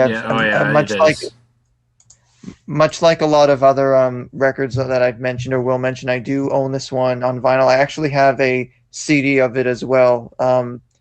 I do sometimes do some street team work for the label this came out on. Not recently, obviously, because you know how the world is right now. But for helping out with some stuff, I got a CD copy of this, so I gave it to Marnie. So at least we each have our own copy. And Nice. if you really, I mean, this is obviously an ideal place to start for this band. But the fact that Molly Rankin went from being like a smaller part of the Rankin family, which if you guys know the Rankin family, they're really big in sort of the Canadian folk scene on the East Coast, and like they always really blew up with this. I'm hoping that third album is going to come sometime next year because I haven't heard anything about it this year. But there's going to be the time where like they might really need to push their sound a little bit more in a direction. Antisocialites does do that, but like this is peak. Spit a little. This is peak early 20s trying to figure yourself out music. Oh, yeah. Okay. Right on. I remember those days. They're still happening. It's nice. Yeah, it sounds like a very, very nice album. I look forward to listening to it all the way through. It is. And the fact that the guitarist from this band was also, he started out in another really cool Atlantic Canada indie rock band, 2 Hours Traffic. If anybody checks them out, their record Little Jabs, it's pretty good. Little Jabs. Okay. All right. My next pick is The War on Drugs, Lost in the Dream. Do you guys know The War on Drugs? I do. I know some of their work, including this one. I do not. Well, this album was recorded in a 2-year span, and it was recorded kind of all over the place. A lot in Philadelphia, New York, North Carolina, New Jersey.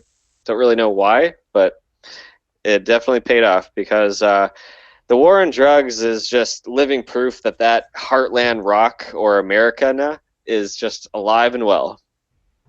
Because if you like the sounds of... I'm just going to name drop here, but if you like Bruce Springsteen, Dire Straits, John Mellencamp, Neil Young, Tom Petty, you'll love The War on Drugs, and also Kurt Vile, who used to be the guitar player on their first album, but he went off to do his own solo stuff. A lot of really good stuff off of both Kurt Vile and The War on Drugs. But Lost in the Dream is... a very impactful album to me. Hearing it, I thought to myself, this is very isolated but hopeful at the same time. It just has like those really nice vibes to it. The lead man, Adam, I'm probably gonna botch his name, but Grandaddy, I think that's how you say it. Grandaddy, yeah, I knew I'd botch it. He's actually married to Christine Ritter. Oh, yeah. Who played Jane? She played Jane on Breaking Bad, and she was Jessica Jones. Yeah. The Bee in Apartment 23, if you remember that show. I remember. Hot take. Don't Trust the Bee in Apartment 23. I've never seen that. Yeah, I remember that. It was a thing. It was a show I never watched. It was a show I never watched. So the story behind this album is that after the band was touring off of their first album, Slave Ambient, Adam had a really hard time adjusting to just like a normal life. It just took a huge toll on his mental state and everything that it led him to writing a lot of these songs off of this album. Very deep and meaningful albums. Like just the songs really did deal with a lot of his like paranoia and anxieties at the time, and he really owes a lot to this album because he really felt a lot better afterwards. And what's so nice about this album is that, I mean, this kind of goes back to what Lyle was kind of picking at me about long songs, but there's a lot of music that I'll listen to where I'm like, I'm so into the music, but everything just feels so overly shadowed by the lead singer that I kind of just want like the music just to play on. And War on Drugs does that. Like there's a lot of songs where like the typical, structure would just like do its thing at the beginning, but then there'd be like long stretches, like 3 to 5 minutes of just constant music, just going and going and going, and it doesn't even have to progress. It just needs to have like this nice consistency to it, and and with the going into the theme of the album, just kind of like being lost in that dream, kind of like just daydreaming and trying to find meaning. It's very hypnotic sometimes listening to their songs, especially when they riff into just this amazing atmosphere, because there's a lot of atmosphere in their songs, a lot of great synthesizing work, a lot of great just straight up just rock and roll. That's all I can really say. Now, my favorite song, it's a bit of a cliche, but I'll probably have to go with the first track. It's one of their more well-knowns. It's Under the Pressure. Sorry. Very cool rhythm to this song. There's a lot of shakers in the song with the percussion, but the piano is very simple, and it's very just like, it's very nicely motivated. Like, their music is perfect, and I mean perfect, for if you're driving down the highway.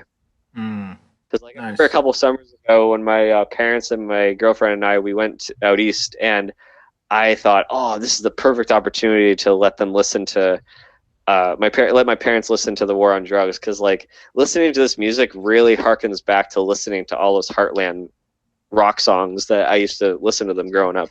But it just has a lot more of an independent personality to it. And when I let them hear it, they're like, yeah, this does sound very much like the stuff we grew up with. So I was happy. It was like they gave me that rock, and I give them in return this rock. So it was nice. That's very nice. Yeah. Now, the gateway song, I mean, I would say, Lyle, since you're really unfamiliar with it, I know Josh is a little bit more familiar. The song Red Eyes is definitely like a gateway song, just like Black Dragon's not included. Red Eyes, definitely. But for you, Lyle, I would actually go with the song Suffering. Of course. So it's no. I mean, hey, he's a moody boy. It's on point. Yeah. It's slower. It's definitely slower. It's definitely not a depressing song. It's just a very like nice, like, soothing vibe kind of song. It's underplayed a lot. Okay. For you, Josh, I would actually go with Eyes to the Wind, and it's actually one of my favorite songs to play on guitar. It's kind of easy, but I love playing along with this song. You guitar players and all it's so easy for me to play. I'm like, I can't play guitar. It's just a couple of chords. That's I can barely play ukulele as it is. Oh, that's a tricky one, so I'll give you that. But one song in particular, Disappearing, like I said before, when like the band will sometimes just like riff into just playing absolute ambience, this song makes me cry every time. I'm not gonna lie. I tear up. There's something about it where I get kind of dazed into the song halfway through, and I just immediately start to get the feels, as they say. But yeah, no, it's a great world of music that I found with both the War on Drugs and Kurt Vile, I'll say. And what's nice is that both Kurt Vile and the band actually, like, even though he departed from it earlier on, they do endorse each other really nicely. There's no awkwardness, because many think that like Kurt Vile is like way better than the War on Drugs. But the War on Drugs never like tries to top that anyway. Like they've all been very consistent. It's not like it's not like the Peter Gabriel and Phil Collins awkward situation with Genesis. Yeah. Who's better than the other kind of thing, and they'll never collaborate, which is kind of shitty. That's what happens when ego gets ahead of art. Stay humble, gentlemen. But no, that's all I can say. It's a dreamy, atmospheric, but very emotional album, and yeah, I love it from beginning to end. Cody, it's long. It's pretty long. I'll say that. It's a little over an hour, but it's worth it. All right. Well, so, that's right up your alley then. I was just gonna say that your album's like the perfect transition to my next album, because I've been playing a lot of heavy, dirty stuff. I know, Cody, you like to compare my sound to like Grease or something. Like, I just listen to a lot of sludgy music. And but this album, I think, would be way up your alley. This album I picked is Under the Western Freeway by Grandaddy. It's a super tranquil, easy, very laid back album from the late '90s. Um, I'm Cody. I'm sure you've heard at least one song by this album. You remember 28 Days Later? Yes. Okay. One song off this album is played in that movie. It's during the scene where they raid the grocery store. Oh yeah, yeah. It's I know like exactly which one it's you're talking yeah, about. it's like a That plays a lot of trailers for movies too, right? I don't know about that. I know it's their most popular song. The song is called AM 180.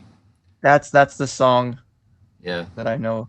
Yeah, it has like a lot of chip tune added to it. Yeah, the thing I like about Grandaddy is that if I had to compare them to anything, they're very much like Beck or Pavement or even like Elliott Smith to a certain extent. Like they're very, I'd almost classify them as like slacker rock.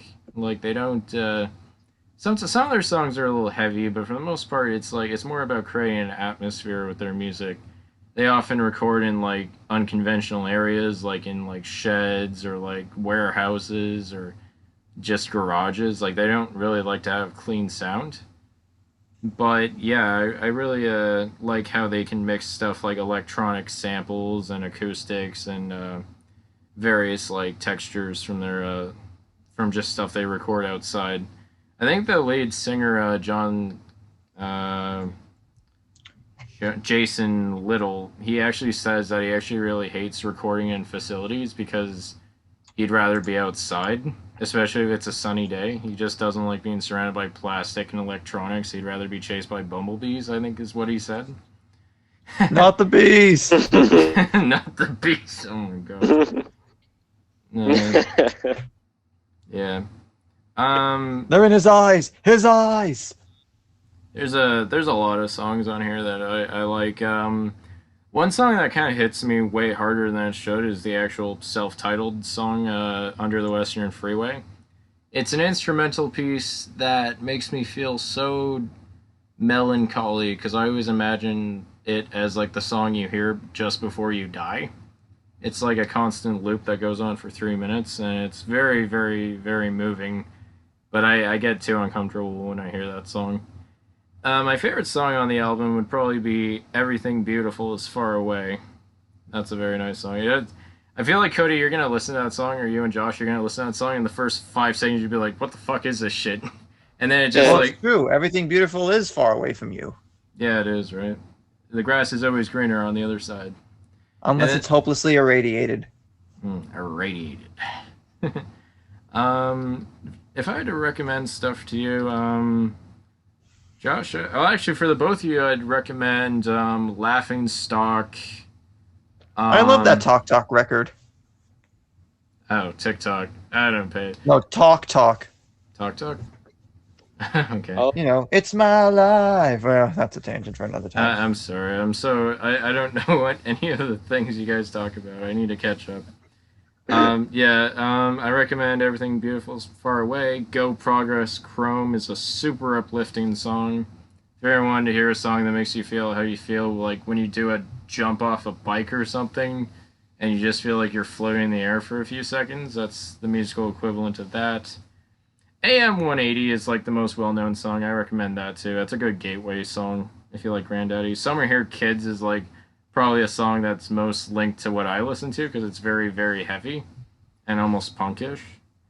But yeah, Cody, I highly recommend Laughing Stock. It's 6 minutes long. There you go. And it's, The only reason I know AM 180 is because on their most recent EP, This Place Sucks Ass, Pup actually covered it. yeah, Pup did cover it. I listened to it in preparation for this video. I thought they did a solid job. I first heard the song because I used to listen. One of my favorite YouTube channels when I was a kid was Ed's World. And Yes, I vaguely remember that one. And they had an episode called Hello Hellhole where they Google how to get into hell, and that song plays over it. And as an elevator appears in their room, it's like, oh, well, how convenient. Let's go to hell. Woo-hoo, broccoli. I don't know why it's so British. Yeah. So yeah, Grandaddy, pretty underrated guys. They're pretty sweet, nice, tranquil music. I feel like it's up your guys' alley. nice. Let's take it on home. Last round. Joshua, what do you got for us? Well, when I said God has nothing to do with this, leave him out of it was tied for my album of 2020. My last choice is the other tie. Spanish Love Songs' latest record, Brave Faces Everyone.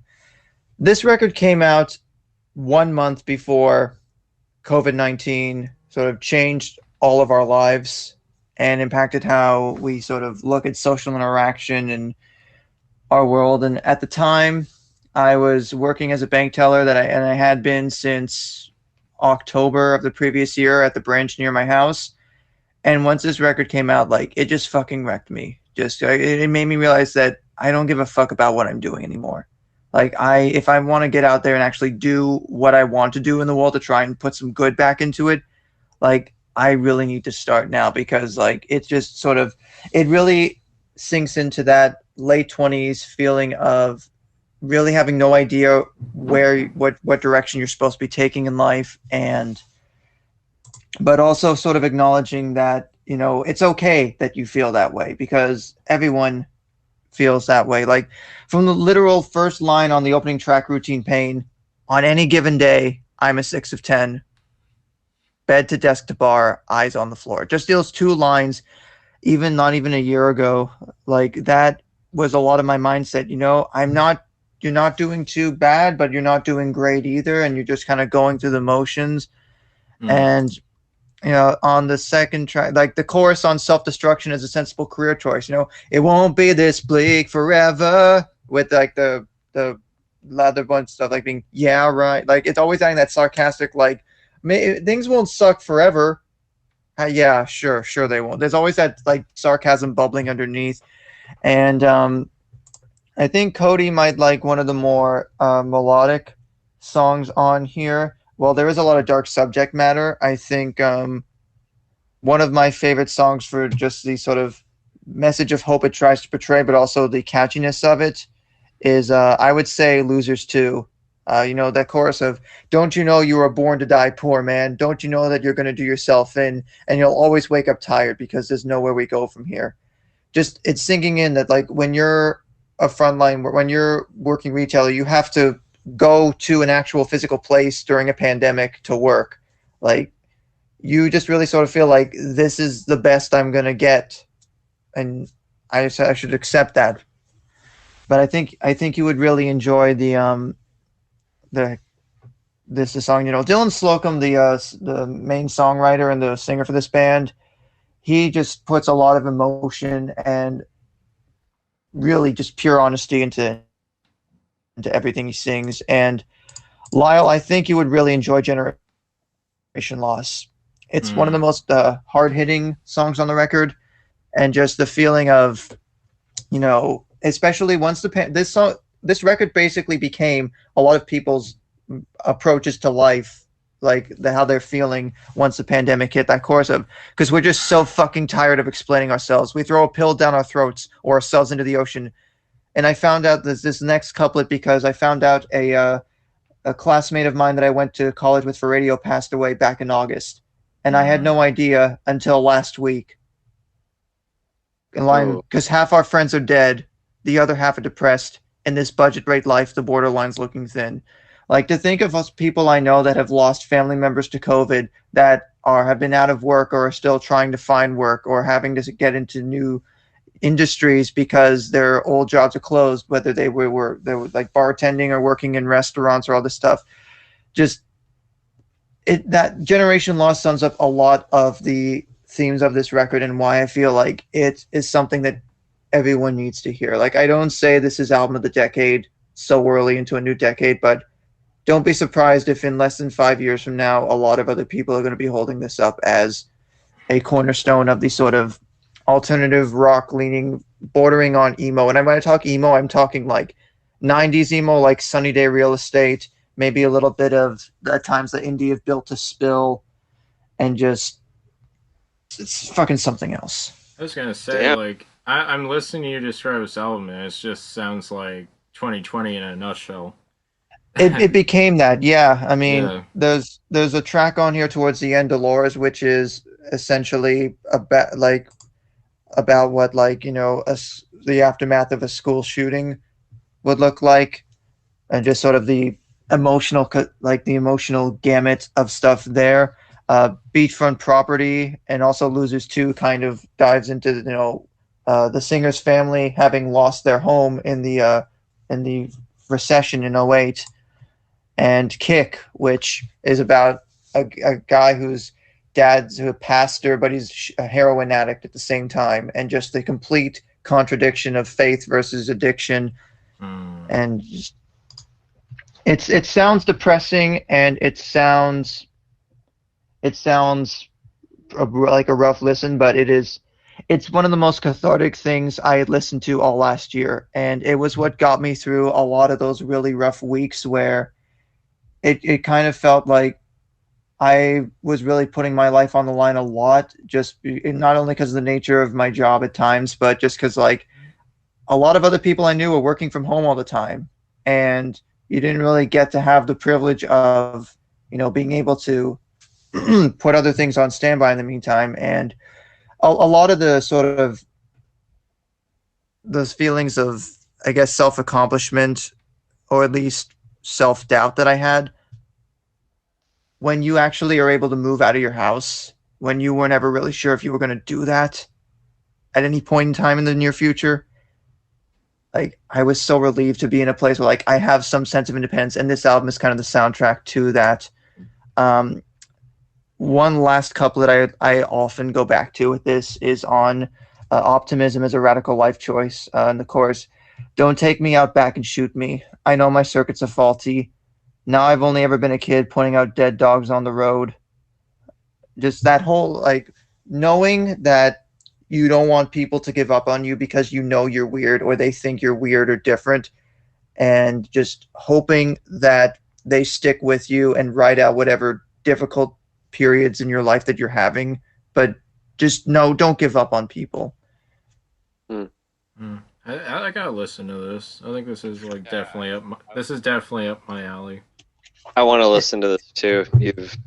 You really opened up on this, and I appreciate you opening up. Yeah. Oh yeah.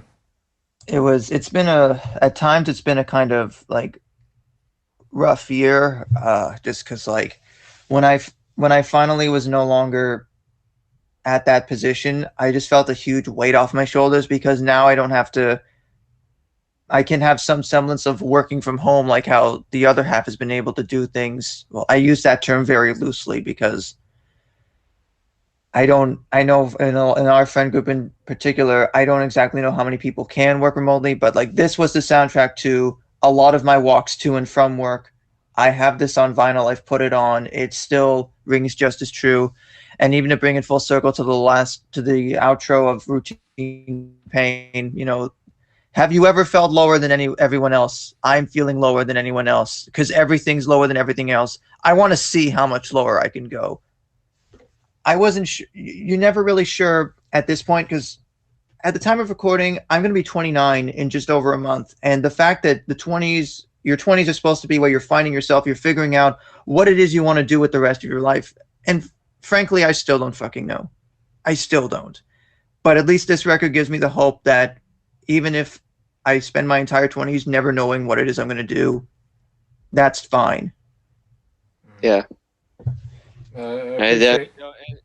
Yeah. Oh, I was gonna say, don't worry, man. Like, I think all of us, not even just with this like group that we talk with, like a lot of people our age, like don't really know. Like it's hard to crack it's a hard cookie to crack into anything that we want to do, and especially now with COVID hitting even harder and changing the world a bit. It's definitely hard, but it's definitely a notion to remember that like you're not alone on that. We're still young, we're still trying to figure that out. We still got like a lifetime ahead of us until we reach that age of like retirement. So no, exactly, and that's kind of what I was hoping to get across. Just like being able to open up, even in our general friend group, because sometimes I don't always easily talk about what's bothering me or like what's on my mind. So at least to be able to relate to people in that way, especially now, is really good to know. Yeah, totally. And this album definitely, I want to get a little taste of what impacted you so badly. Sorry. And we appreciate you being so open and honest about your feelings towards these troubling times. It's we're happy you can express yourself.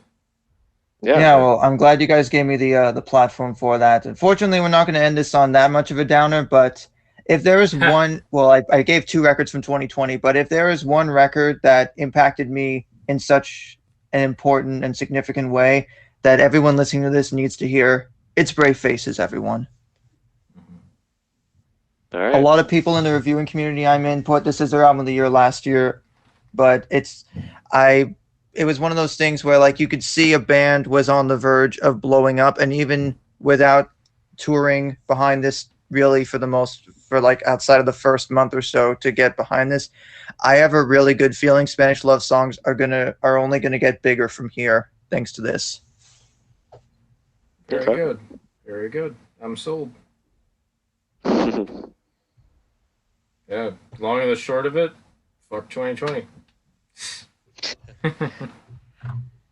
Yeah, those two letters, or those 2 numbers, sorry. You don't want to see 20 next to 20 ever again. Which is funny because we all wear glasses, so none of us have 2020 vision. And we're back. We're back. I'm trying to lighten things up. Okay, Cody, what's your final pick of the night? My final pick is, so Josh was telling us about this album that you think it's going to definitely be a classic in the, when we do like our revaluation of this decade that we're in right now. I personally believe that the Arcs, Yours Dreamily, is the best album of the 2010s. That's a take for sure. That's a very bold statement, and I want to go with it because shout out to my uncle. A few years ago, he recommended this album, and ever since then, I go back to it every so often because this is pure music, ladies and gentlemen. This is absolutely pure fucking music. It was recorded in a 2-week span in New York, LA, and Nashville, Tennessee. I'm talking all over the states, ladies and gentlemen, in the matter of 2 fucking weeks. This is an accomplishment. And all it is just a side project from Dan Auerbach from the Black Keys and all of his friends in the musical industry. And the sound of it is, yes, it does pertain a lot of that distorted, garage band sound that the Black Keys, are known for. But there's a lot of R&B.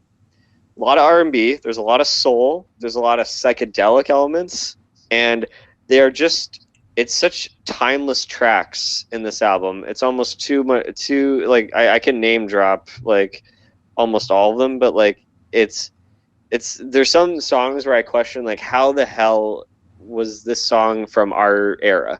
Like some of these feel like they were plucked out of like the 1960s, 1970s. Like there's one that feels like it's from like the 1940s. It feels.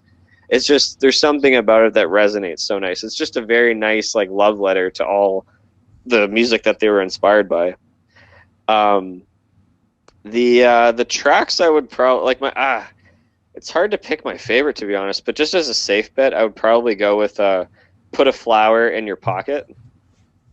And like because that kind of that's kind of a combination of all the genres that I said that they kind of dip their pen into. But for you guys, Lyle, I would recommend Stay in My Corner. Okay. Kind of has like a nice bluesy kind of like, what's that genre called? Like bluegrass? Is that the right term? Bluegrass or yeah, green? I think bluegrass, kind of like a Americana leaning, but like more folky. Yeah. There's nice guitar work in it, and it's just it's nice. It's very nice. And the track The Arc, so it's The Arc by The Arcs, is definitely more Black Keys if you're into them. Yeah, I love the Black Keys actually. Yeah, so you'll definitely get the vibes out of that one. Oh, Josh, Searching the Blue. This is like, it takes you away. It's spellbinding. Really? He went searching for the Dabba D's and Dabba Di's? It tells the story about a blue guy that lives in a blue world, and all day and everything that he sees is just We're just blue. full of 90s throwback references tonight. Oh, just you wait. Yeah, we'll get to you. Speaking of 90s, like I'm just gonna say that like I wouldn't be surprised if this is one of Quentin Tarantino's favorite albums because there are so many songs off of this album that feels like it should be on a Tarantino soundtrack. I'm quite interested in Chains of Love. It's got a mariachi band on it, an all-female mariachi band. That's the one. You get 10 seconds into Chains of Love, you're like, this sounds like a Tarantino track. Why wasn't that in Dawn of the Dead? Chains of Love. Cold Companion, another song that I feel like it would be in a Tarantino movie. Nature's Child is also a track I throw on. This is like psychedelic as hell. Like when I used to like smoke a lot of weed back in the day, I would play Nature's Child like on loop and never get sick of it. It would always just. And you too would wish you would become a tree. I think that track Rosie Oh La La has a woman orgasming at the beginning. It's kind of amusing to listen to.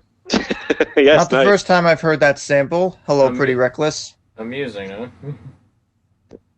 But yeah, there's Out of My Mind is probably the more well-known song off of this album.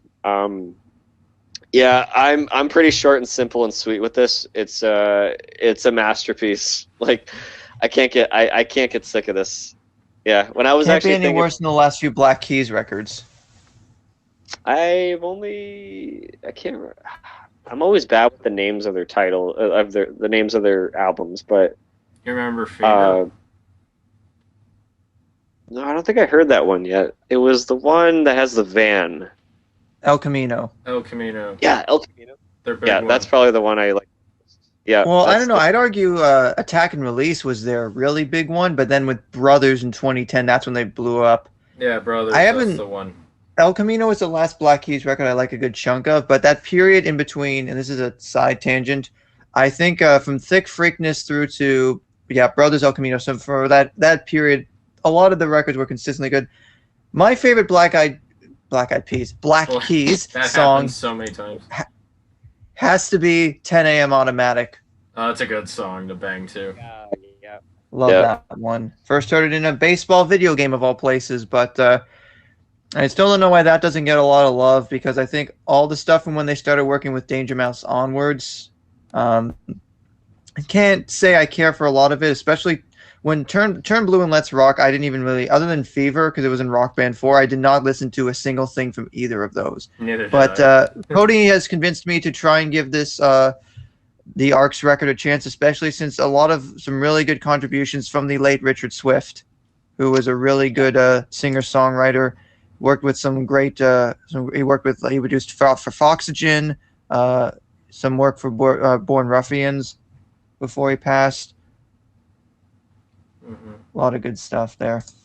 Yeah, it's funny. I told Lyle this story recently. I won't go into it for the podcast. I'll tell you off recording, Josh. But this one Valentine. Don't leave our audience in suspense. Basically, long story short, this one Valentine's Day, way back in the day, like I think 2013 or 14, when I was in Toronto, I was at a bar, and this is when I was single. I was like, I'm not staying at home, single on Valentine's Day. I'm gonna get out to just a random bar, and I met this one girl who I thought was my age at this bar, and she comes in with she's like, oh, I'm meeting some friends here, and it was like two smoking hot cougars that come in, and I'm like, oh my god, I lucked out, and all of us were dancing on the dance floor to Gold on the Ceiling. And I'll never forget that. Now, if you found literal gold on the ceiling, then that's when you would have woken up and the whole thing was a dream. Yeah. No, that does sound like a fascinating story for another day. Yeah. No, the Arcs. The Arcs, yours Dreamily. Yep. If I had to make a top 10 favorite albums of the 2010s, that's number one. Yeah, for sure. Oh, that's cool. Yeah, so. I should give that a try since I like the Black Keys so much. For sure. Okay, I guess we're on our last one of the night then, unless you have anything else to add. We are good. You shall end this song. Song. This is a song. It's the longest song. So. It's in the key of life. It's a 2-hour song. Okay. All right. Spoken word. Anyways, so my final pick for the night is a pretty classic album with every in all sense. Very, very huge in the alternative rock scene, but it was not always so beloved. And why I like this album so much is it's more just like the whole production around it, as well as the material itself, which is why basically my pick for the night is Pinkerton by Weezer. Often hailed as their best album, right up there with their debut, Blue debut. That rhymes. Yeah, I don't know. I had a hard time picking between the two of them. I think every fan does of Weezer, but ultimately I picked Pinkerton because this was like my high school like anthem kind of record. A radical departure. It's got its Rivers-isms for sure. Yeah, for sure. Radical departure from their first album. Pinkerton is an unrefined, brutally honest piece by Rivers Cuomo that was written during an incredibly painful time in his life, and I'll tell you why. There's three things that happened after Blue. 1, Rivers Cuomo becomes a rock star, and even though that was his biggest dream of his life, is to become just like Kiss, to become like this huge sensation, it took a toll on him because he wasn't used to it. It was a totally different lifestyle for him. He felt lonely. He couldn't. He couldn't just like blend in the crowd anymore. Everyone knew his face. Everyone knew his name. And that was hard. That was a change for him. Second thing, much like Milo, Rivers went to college and studied for a time. And he was like living in his dorm, writing music, and kind of dealing with the fact that other guys were like having good times with girls and stuff, and they were like socializing. Rivers isn't really a social guy, so that's another thing to add to his anxiety. And the third biggest thing was that he was, I don't know if you know this about Rivers, but he was born with a crippled leg. He had one leg that was shorter than the other. So when he finally after the success of Blue, he used the money they earned to repair his, the bone structure in his legs so that they were even. And that was an incredibly painful experience for him. He was, he had to go through physiotherapy. He was like unable to walk for a good couple months after the surgery. And that's where I think all three of these things, the reason why I bring them up for context is that it really explains why Pinkerton is such, not even a sad album, just a really pessimistic album. All the energy surrounding each and every song is just completely layered in feedback and dissonance and distortion. And a lot of the vocals are just, and not vocals, but the lyrics are like incredibly like, what's the word? Dour? Not dour, confessional, I want to say is a pretty good word for his stuff. Oh. Yeah, because like I'd say, like songs like Across the Sea are incredibly like naked in their depictions of how he felt like getting fans from like across the world, and how he'd often think about them when he was alone. And Butterfly especially is a really, really emotional piece. I'll talk about that one later. Yeah, I mean, it shows the personal touch of this album because they didn't actually even hire a producer. They just did it themselves. In a studio, they did it all by themselves. And because of that, a lot of people found the album very raw and unrefined. And that kind of kicked them in the teeth when it came out. And when it was released, when Pinkerton was released, it was pretty much like middle of the road, it was almost considered a sophomore slump, which is, I don't know if, like, for people who write music and are in bands, basically, your debut is often seen as your strongest, all the stuff that you want to put in the world that you've been working years and years and years on, that you want released to the public, and then you have to make a second album shortly afterwards. And more often than not, most bands run the risk of having a second album that isn't nearly as good, doesn't have nearly as many singles, and is kind of seen as like a disappointment to a lot of fans. It still makes money because everyone's like beaming off the success of the first album, but the sophomore slump hits a lot of bands, and Weezer unfortunately got like labeled with that. Rivers didn't take too well to that. Matt Sharp, the bassist of the band, didn't take too kindly to that either, and he departed from the band after the negative attention it got. And some say they went the heart of Weezer right there. Yeah, Matt Sharp was a really good, was a very good member of Weezer, and it is too bad that he left, but he went to form. Not to knock Scott at all. No, Scott Schreiner's good. And yeah, it's just at the time, like, it was a harsh blow. Mm-hmm. And I have to mention poor Mikey Welsh too. His only contribution. Rest in peace, Mikey Welsh, and your contributions to Green Album. Yes, and even the reception was so bad that Rolling Stone actually listed it as one of the worst albums of 1994.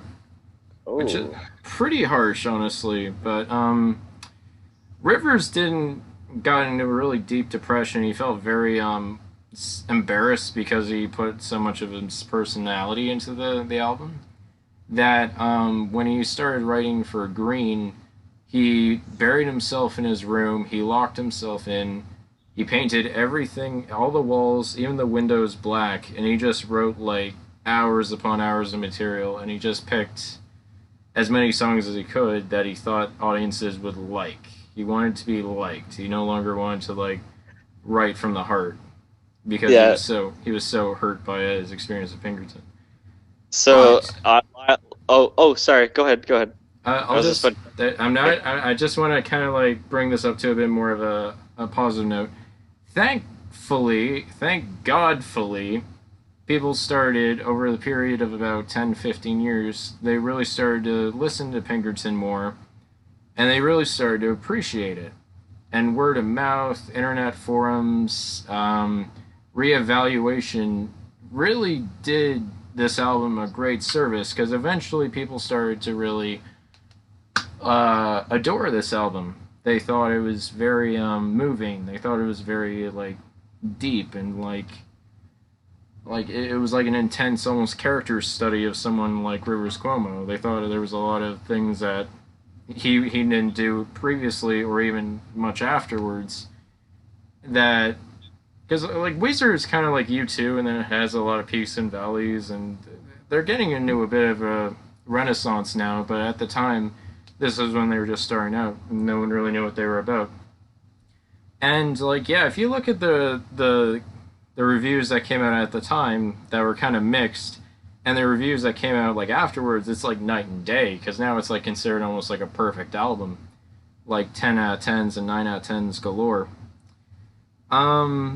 Yeah, if I've talked a lot about the production and stuff, but like if I had to talk about my favorite songs, I really like stuff like No Other One or like Falling For You, that are just like really, really like songs where he's like mixed with the wrong type of girl and stuff like that.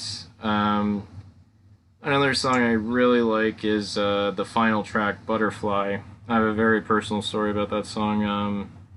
I was dating an older girl at the time. She was like, I don't know, like 7 years older than me. And things were nice. Like, she was a good girl. But the problem is that we kind of got bored. I think it was like the age gap was just too tremendous. And it kind of like split us apart like a fissure. So eventually it just got to the point where she said to me when she came to our house, it's like, I think we should break up. And I was like, yeah, I think so too. I kind of agree. And so I took my guitar and I played Butterfly for her, just to kind of like let all our emotions out at once. And we both kind of like broke into tears by the middle, and I had to take several breaks because it was really emotional for me. Oh man. Yeah, that's a very heavy song to end the album. There are some hits though, like there's like El Scorcho, which is a super quirky song. That's a lot of fun. That's the fun song on this album. Don't think this whole album is like a tearjerker. The Good Life is like, I asked you to go to the Green Day concert. You said you never heard of them. No, How what? cool is that? Especially with modern Green Day, that you've never heard of them. God damn you, half Japanese girls! You do it to me every time. What a way to start a turning song. the cello. So Lyle, when you were bringing up the Green album, I have something kind of funny and embarrassing to tell you. Okay. I for the longest time thought Island in the Sun was Third Eye Blind. Oh my god. I mean, It's embarrassing to say, but it's true. I mean, I don't. At least you could have at least said Wheatus or something related, you know. But, I don't know why. I don't know how that came about. I just for the longest time thought it was them. Like I would know the song. I would hear it on the radio. I just always thought it was Third Eye Blind. I remember maybe the DJ that was fucking saying the song, right? Oh, that was Third Eye Blind's new hit, Island in the Sun. I'm like, what the Cody, that goes to show that Rivers Cuomo wanted to be radio friendly after like the failure that was Pinkerton at the time. Yeah. He wanted to make songs that were trendy and could hit an audience. I mean, broader appeal. I'm just not too familiar. I mean, of course, I know Buddy Holly and Say It Ain't So, songs Blue like album, those. Basically. Yeah, like I know their Blue album pretty well, but I Everyone do know does. that they did that song right at the end of Jackass 3D. Memories. Oh, Memories? Yeah, Memories, and it featured like all the Jackass crew singing the chorus, like "Memories make me want to go back there." The promotional strategies for Hurley were indeed ideas. Yeah. Yes. And I want to bring that up.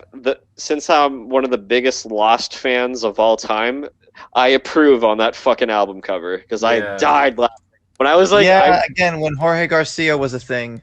Yeah, I remember being in HMV and I was going through the music aisle and I literally a lost time. I started bursting out laughing. I'm like, oh my god, Hurley! What the fuck is his face doing on an album? That's amazing. Yeah. There is a part of me that really wishes that Songs from the Black Hole proper would have come out, because I have listened to various B-sides and sort of ideas for what was going to be, because Pinkerton was initially going to be this spacey rock opera, and then Rivers sort of cut it down, and whatever was left became Pinkerton. But on a related B-side note, I just threw out The Love of My Dreams is amazing. I love that. I mean, some of Weezer's early era B-sides are even better than some of the songs that made the records. I very much agree with that. Like, You Gave Your Love to Me Softly. Yes, that one too. Tragic Girl. I Swear It's True is like pure grunge. Like, that song really makes me want to punch balls. I love that song. What song? Sorry? It's called I Swear It's True. Maybe I'd Girl, I swear it's true. It's been 2.5 weeks now. Now we've been apart. I got this this record on CD from someone that I'm no longer friends with. I still like this record quite a bit. You can still see a lot of that like sort of fear of rejection that Rivers had, and sort of trying to get back to what his previous life was post leg surgery. I mean, a track like Why Bother, for example, that chorus of like, why bother trying because it's only going to hurt when you leave me. This happened to me twice before. It won't happen to me anymore. Just almost like that, a vow, like I'm not going to let the pain of rejection affect me anymore. And even on The Good Life, because it was basically after he got the corrective surgery on his leg, he wanted to go back to how his life used to be. And, you could kind of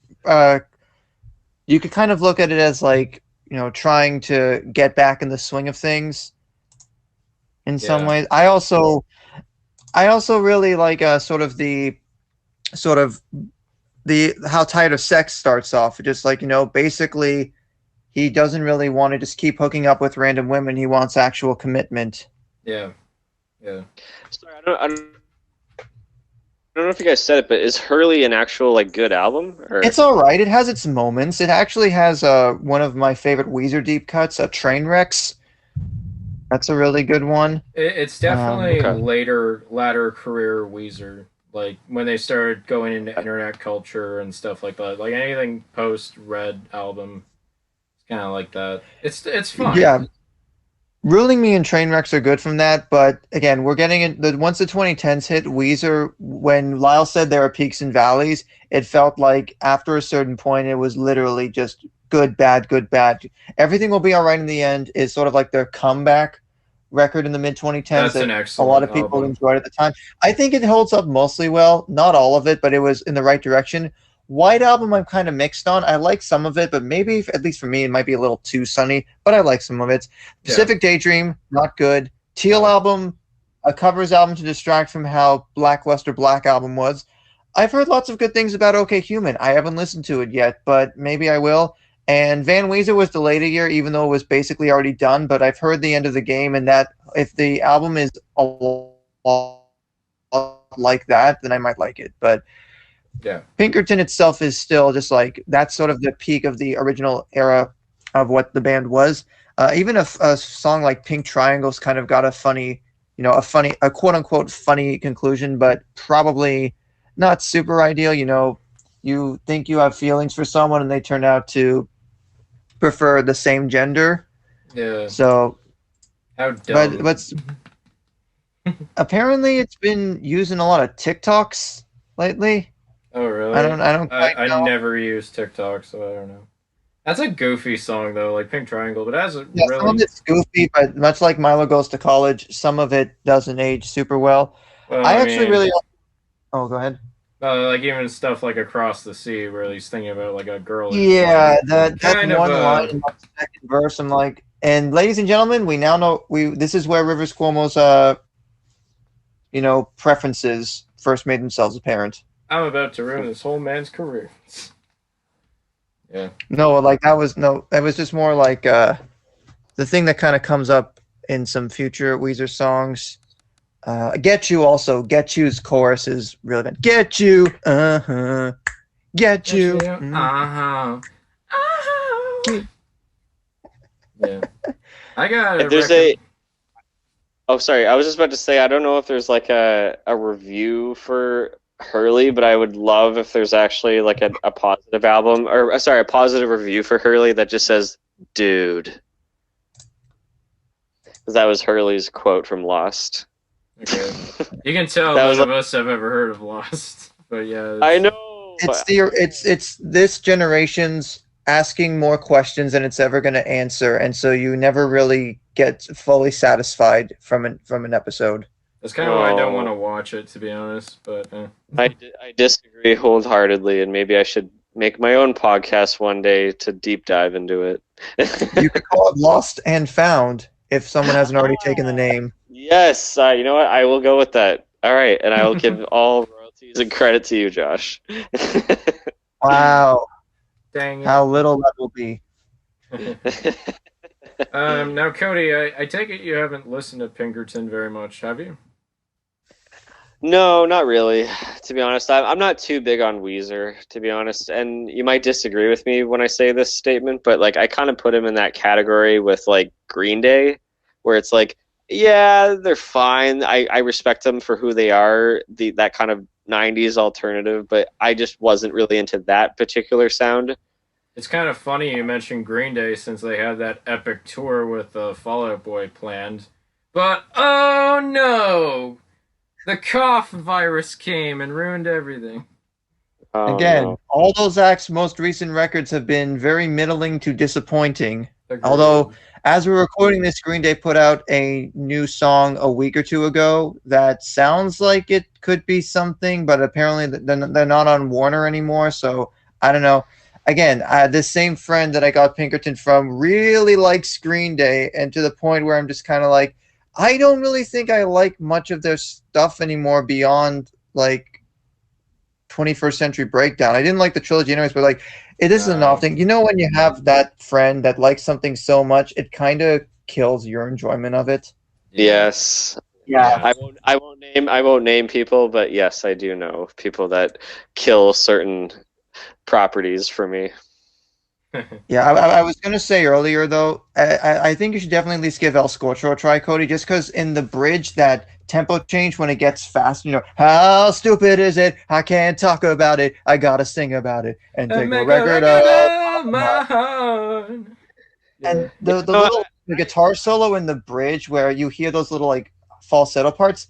The version of the song in Rock Band I think uses a different take, but like that was one of the first introductions to this record I got was playing El Scorcho in Rock Band, and then Why Bother was in Guitar Hero 5, so I had a lot of fun with that one. So you can't really go wrong with it. Some of the singles from here, El Scorcho, The Good Life, Why Bother. Yeah, I mean, if nothing else, I prefer more of the deep cuts or the B-sides, but Cody, I think you would like I Swear It's True, if you're as much of a grunge head as I am. Yeah, I'm sold on that one for sure. Yeah, okay, I'll also agree with Lyle on Butterfly, absolutely wrecking. Yeah, Butterfly's devastating, I will warn you. But I would listen to more Green Day, but I don't have the time. I had to. I'm sorry. You mean you have the time tick tick ticking in your head? Got the time tick tick ticking in my head. Hey, got the time tick tick ticking in my head. This doesn't sound like a song off of Dookie and or American Idiot and or 21st Century Breakdown. What is this? Well, got the time. It's the Anthrax cover of the Joe Jackson song. I like how Holiday bleeds into Boulevard for Broken Dreams. That's a cool segue. Unrelated Weezer news. In terms of like, my girlfriend and I try to do this mashup called Weezus, where we mix together Beverly Hills and Teenage Dirtbag. It goes over pretty deep. Oh my god! Yeah, that works. I can see that now.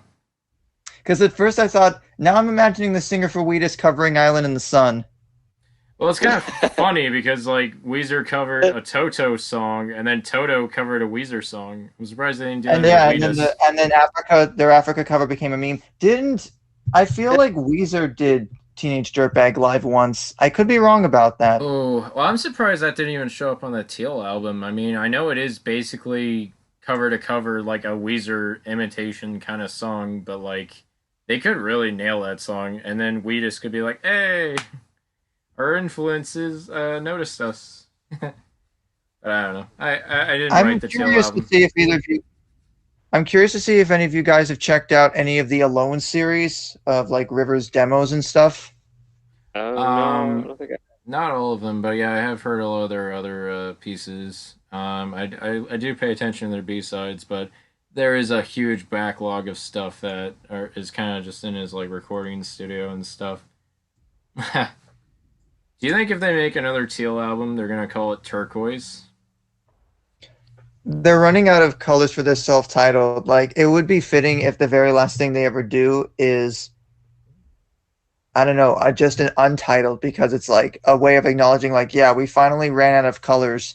I thought for the Olympics before, in the before times, they were going to do, as a joke, I thought, how about 3 covers records, bronze, silver, and gold, all of which have covers of Japanese songs, because the Olympics were supposed to be in Tokyo.